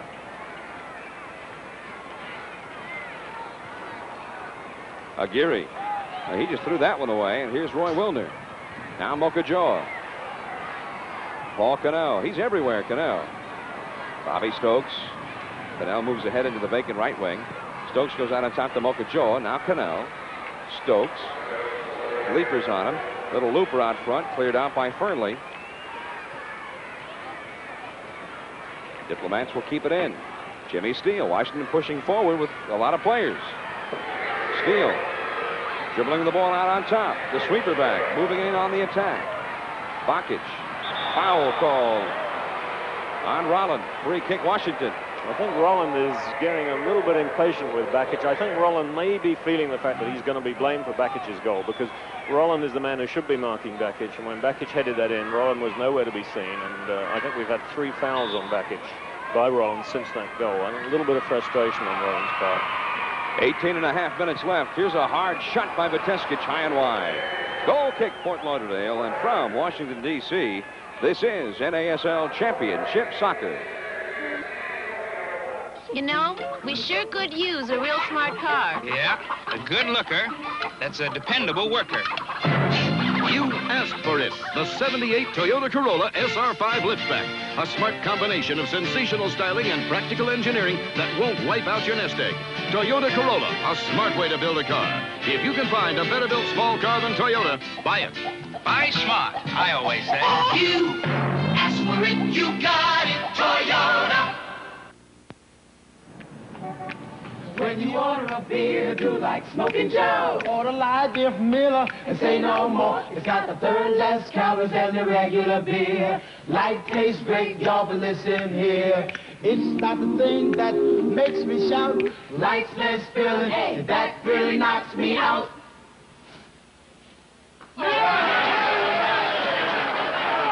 Light beer from Miller. Everything you always wanted in a beer and less. I'm John Miller with Paul Gardner. We've got 17 minutes and 15 seconds to go. Gordon Banks here. As you get a look at the statistics, Diplomats with a wide advantage in shots.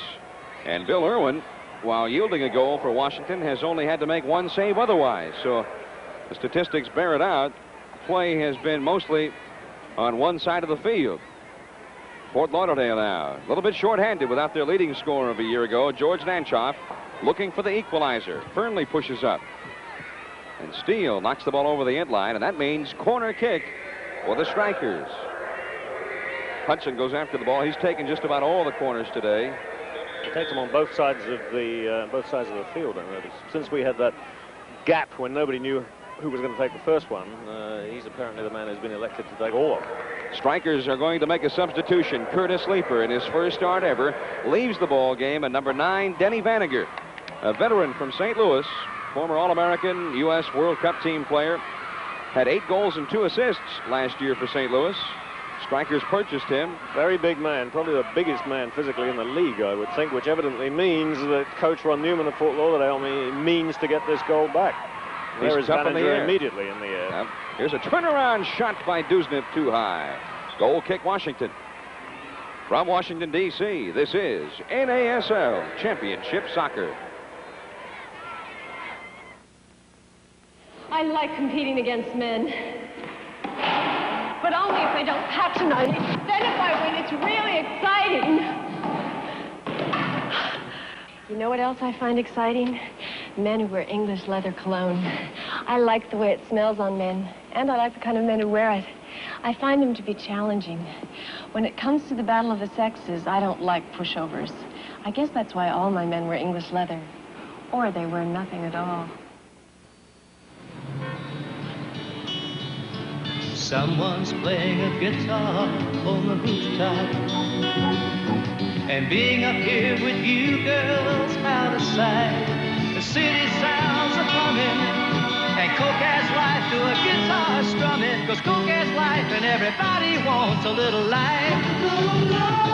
I'm glad that I'm a city boy tonight. Coke has life and everybody wants a little life. Gordon Banks just got roughed up a little bit again. You get a look there. Denny Vanager just in the ball game. He's 6'2", big guy, 190. He's already in his career had the broken nose 4 or 5 times. He had a broken leg at one point in his career. Diplomats get a break. Bakic, long one ahead for Cannell, too long. Banks out to get it. Diplomats again forcing that impatient pass. They've rarely connected with that. But Vanager, who's had a good heading ability in the past and has shown the ability to score goals, one of the leading scorers the old St. Louis Stars ever had. In fact, he and Fred Vinny were just about the offense for much of last season in St. Louis. St. Louis Ball Club, and now the California Surf, and they've fallen upon much happier times out there playing in Anaheim Stadium. They play the Aztecs there today. If this free kick goes to Vanager. Well, it doesn't, but the point of putting Vanager in there, obviously, is to get some height against Jim Steele and Mike Dillon at the back, who are dominating in the air for Washington. Here's Mokajoa, knocked down by Rowland. Rowland starts it out. Maurice Whittle, time running out of the Strikers, 13.5 minutes left. Ahead for Vanager. A little tough time with the trap there and loses it. Well, Vanager, I don't think even Vanager would claim to be a touch player on the ground. It is in the air that his strength is. Carl Rudd used to be that sort of a player with Dallas, good in the air, but he's really improved that ground game. Carl Rudd has worked and worked so hard on his skills. He really is. He's transformed himself into a much better all-round player than he used to be. And a lot to be proud of, I think, Carl Rudd. For a player who started soccer late, he's done wonders. Well, and he was written off a couple of years ago, a magazine article saying that he should retire and that the league had passed him by, and yet last year he had his best year ever. Was in the top 10 in league scoring, and already after 3 games, he's got 2 goals and 3 assists this year. It tells you something about the sport of soccer, too, that there are various facets of this game, and if you're not good in one, you can develop another version of it. If you're not good in the air, you can be good on the ground, and so on. Well, Kyle's got a good ball club out there in Dallas, and they got a big win last night. Al Miller and company, they had a fine season last year, and they look like they're ready for the same this year. I think they play in New York next Sunday. Dallas at New York, that should be an interesting ball game at the Meadowlands. It'll be a Fort Lauderdale ball. The Diplomats now falling back, trying to protect their 1-goal lead. Here's the cross. Diving header by Willner. Clears it out. And then Cannell, I think, just sends it out of bounds, trying to swing it off to Mokajoa. Mokajoa had no chance to get to it. Estimating is what I'm trying to say. Mokajoa's speed there. I don't think anybody could have got to that pass. Talking about the Cosmos in 2 weeks from today, April the 30th. What a game. The Cosmos at Tampa. And that always has been a high-scoring, wild affair. And the Cosmos, of course, will look forward to that one with special interest because they've just never played well there. And in fact, the last 2 years on national television to boot, they were just clobbered. 4-2 last year and 5-1 the year before that. In both of those games, the coach of Tampa was Eddie Firmani. Eddie Firmani is now the coach at New York, which adds extra appetizing, spicy flavor to that game. Irwin with that high, booming punt. But Fort Lauderdale gets it. Whittle with a header to Hudson, back to Whittle. Long chip. Dusnip with Willner doing some nice footwork down there, but he loses it. Linesman on top of the play, raises the flag. Out of bounds, give it to Washington on the throw-in. Well, the Cosmos added some more stars this year. Dennis Stewart, I guess the biggest of those, and the man we saw at halftime scoring that goal, Bogusevich, fine midfielder. Go with Kinali. Dennis Stewart, of course, is a great star, but unfortunately he hasn't played this year. I don't know whether he's playing today or not, but he had not played until today's game. Fort Lauderdale moving into the attacking zone, a drive, and the ball just goes wide right. Irving moving in that time. We've got a man injured for Washington. And I'm not quite sure who that is. His number is obscured from our view. And they're going to go out and have a look at him. From Washington, D.C., this is NASL Championship Soccer. We're the Van Arsdales, Tom and Dick. We're identical twins. And we drink identical beers. Light beer from Miller. We love it. The best thing about light beer is it's less filling. Great taste. Less filling. It's got a third less calories than the regular beer. Great taste, Tom. Less filling. And I'm not Tom. You are. I'm Dick. You think you are, but you never were. Light beer from Miller. Everything you always wanted in a beer, and less. It's the inside. It's the outside. Look at the aerodynamics. The 78 Toyota Celica, Motor Trend Magazine's Import Car of the Year, because the Celica was built from the inside out, and the award is based on the overall design and engineering accomplishments of the entire Celica line. You know, you're right. It's the outside. No, you're right. It's the inside. The outside. Excuse me. Outside. Right? No, it's the outside. Ask for it. You got it. Toyota. Promotional consideration and a fee paid for by Z-Brick Decorative Wall Covering. Add color, character, and charm to your home with fireproof, inexpensive Z-Brick, America's most popular brick wall covering. Kendall Motor Oil. For confident car care, use Kendall Superb All Seasons Motor Oil, especially engineered for today's driving needs so that you can drive with Kendall confidence. New Turtle Extra. Extra easy, extra durable, extra brilliant. And Turtle Wax guarantees it or your money back. New Turtle Extra, the extra hard shell car wax. He took Banks out. It was Tommy O'Hara, the man who was down for Washington, but he's all right. And apparently the man who was injured was Gordon Banks of Fort Lauderdale. He has left the ball game, and that man, number 18, is Maureen Cano, 6'1", 175, his first year in the league. And he formerly played at one time for the U.S. national team. He had one game in the exhibition season against Washington. He got a shutout and performed very well for the Strikers. But this is the first time, I believe, unless earlier this year, Gordon Banks sat out a little bit, that Banks has ever gone out of a ball game since coming to Fort Lauderdale. Now, we didn't see exactly what it was that happened to Banks, although I would assume that on the last collision in front of goal, he injured his upper body. He seemed to be letting his right arm hang limply as he went off the field. Here come the Strikers. They need one to tie it up. In the penalty area for Dusnip. He can't quite get there. And it will be a Washington goal kick. Diplomats were sort of loosely knit out in front of that goal area that time. Had a lot of men who were not back. Well, Washington, of course, would like to get that bonus point. When you're in the same division with a team as talented as the New York Cosmos, and if you're going to make a run at them for the division title, you need every little bit of help you can get. The report is, Paul, what, that he fell on his elbow? Fell on his right elbow and it's swelling up. But you see, you have to ask yourself whether that was a fall as a result of the play or whether it was, so to speak, an assisted fall by having Washington Diplomats come crashing into him. Here's Cannell, knocks it down to Stokes. He's open, he drives, he shoots, he scores!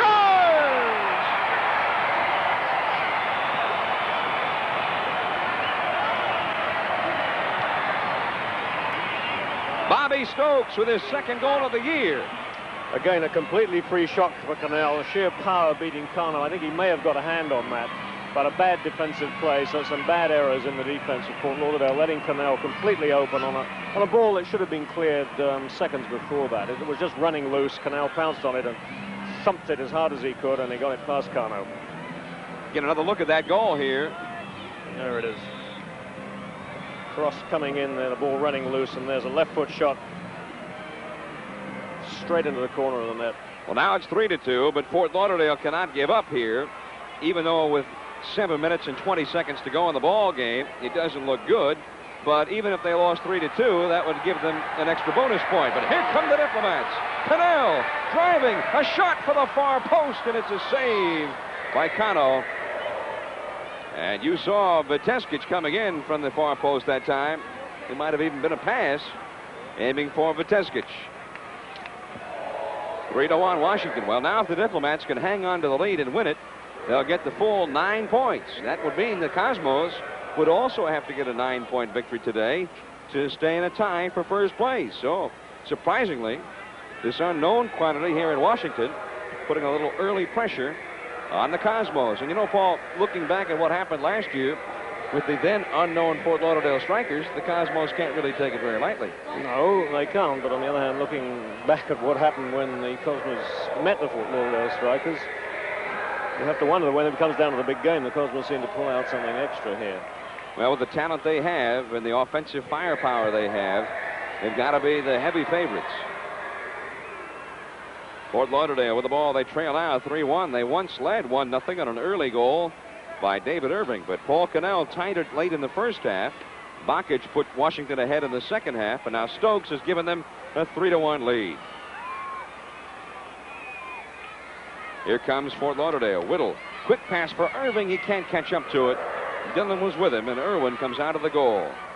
This is the second time now in 3 games that Washington has scored 3 goals. Viteskic in the middle. 5:40 showing on the scoreboard clock. O'Hara.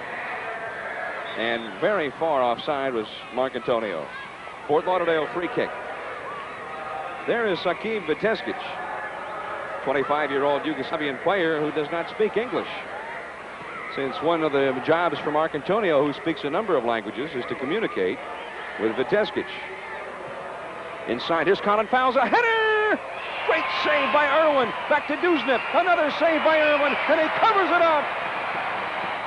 Well, some very good work by Irving there indeed, but a lovely header by Fowles too. A glancing header which went to the far post. Irving a little bit slow in moving across.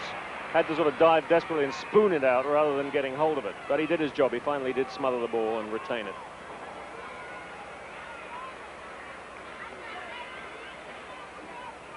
Four minutes and 45 seconds left in the ball game. Washington leading 3-1.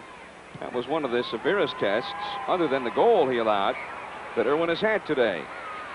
Here's Bakic as Washington going for more goals before the home folks. The cross, and Cano comes out to take it away.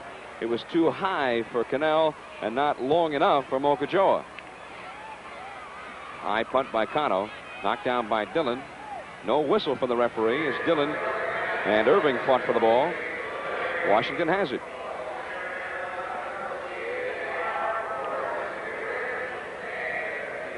This is Viteskic. 3-1 Washington. The Diplomats, who scored as many as 3 goals last year, only once in their first 23 games. Now Bobby Stokes and Colin Fowles get into it over there, and Fowles is down. Paul Avis is over, and a yellow card to Bobby Stokes. And again, something there that is certainly uncalled for, and that's why the yellow card was issued. That's 3 yellow cards the Diplomats have gotten today. And this is going to hurt the ball club, because as they pile up, These players are eventually, the more they get, going to have to sit out some suspensions. It hurts them in the pocketbook as well. They have to pay a fine. Here's Denny Vanager with a wild shot from 27 yards, high and wide. Goal kick, Washington. Colin Fowles is back up walking on the field now, but doesn't appear to be in the best of condition. Irwin goes after the ball. Somebody's got it in the stands. We seem to have lost the ball. Reluctance to give it back. They're not like baseballs. They cost $40 each in our baseballs, John. Say, soccer fans are by and large very good at that. They want to see the ball game. One goes in the stands, they toss it right back out. Resume play. Another booming great goal kick from Irwin here. Here's Bakic, heads it in the middle for Bobby Stokes. Stokes, a chip ahead for Viteskic, wide open. He shoots, he scores! He scores, and he's lying flat on his back. I don't know whether he's injured or whether he's just waiting for people to know he's all right. He's got his hands behind his head now. Saying, hey, this is all right. This is great. Just a little sunbathing here after scoring. But again, a perfectly placed cross, because it came right between Viteskic running in and the goalkeeper running out. Just enabled him to get there before it. The goalkeeper did hit him. Just tapped it, and it just rolled inside the post. There he is, Hakeem Viteskic. And that is the first goal he has scored here in America. We're distributing the goals around here. We've got 4 different scorers for 4 goals, have we? Cannell, Bakic, Stokes, and now Viteskic. So all 3 members of the front line and the midfielder have scored a goal. Now, here's the ball, left side. Washington wanting more here before the home folks. I tell you, this has been a long time in coming for the folks in Washington. They have not scored as many as 4 goals in a ball game since 1976. Never got more than 3 last year and only did that twice. It looks like they've got a ball club this year that can score goals. 2 minutes, 4 seconds showing on the clock. And Washington has put this one away pretty well right now. It's 4-1, Washington. And the Strikers, well, a far cry from 1977. As Fort Lauderdale opened up at home, they won their first 4 games. This year, they started out on the road, and they received some harsh treatment. The Strikers started this game very well, I thought, but they've run out of steam badly in the second half, and this may be an indication of the fact that they've got players on the field who aren't really fit. This is Cannell. Look out. He drives in, and Cano takes it away from him. Tony Whelan was shoulder to shoulder with Paul Cannell. 1:20 showing on the clock. 4-1 Washington. 3 goals here in the second half. We've just received word from the members of the broadcast media and the Professional Soccer Reporters Association covering the game. They've selected Mike Bakic of the Diplomats as the offensive player of the game, and Tony Whelan as the defensive player of the game. Whelan, of course, with Fort Lauderdale. And that roar as the announcement was made here about Mike Bakic. The players will each receive a $1,000 Skull Happy Days award, and they'll share it with their teammates. Whenever both awards are presented to players from the same team, which was not the case today, then Skull and Happy Days will add an additional $500 to the kitty. And today's presentation will be made right after the ball game by NASL Commissioner Phil Woosnam and representatives of the U.S. Tobacco Company. Well, the Strikers, of course, a beaten ball club right now, but they'd still like to get an extra bonus point. Help in the standings. Cleared out. And here's Paul Cannell. But Whittle takes it in. He drives. Hard shot. And Irwin scoops it up and covers it up with Vanager riding in on him. Good example of Whittle's shooting ability. He takes those shots 25, 30, 35 yards out, but he's nearly always on target. He's not easy from that range. There you see the time, and the kids here at RFK Stadium begin to count it down. 3 straight wins for the Diplomats. We're going to get a lot of players on the field here in a minute, John.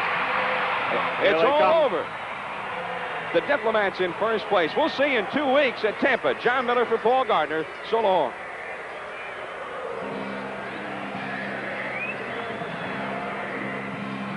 This has been an exclusive presentation on the TVS Television Network.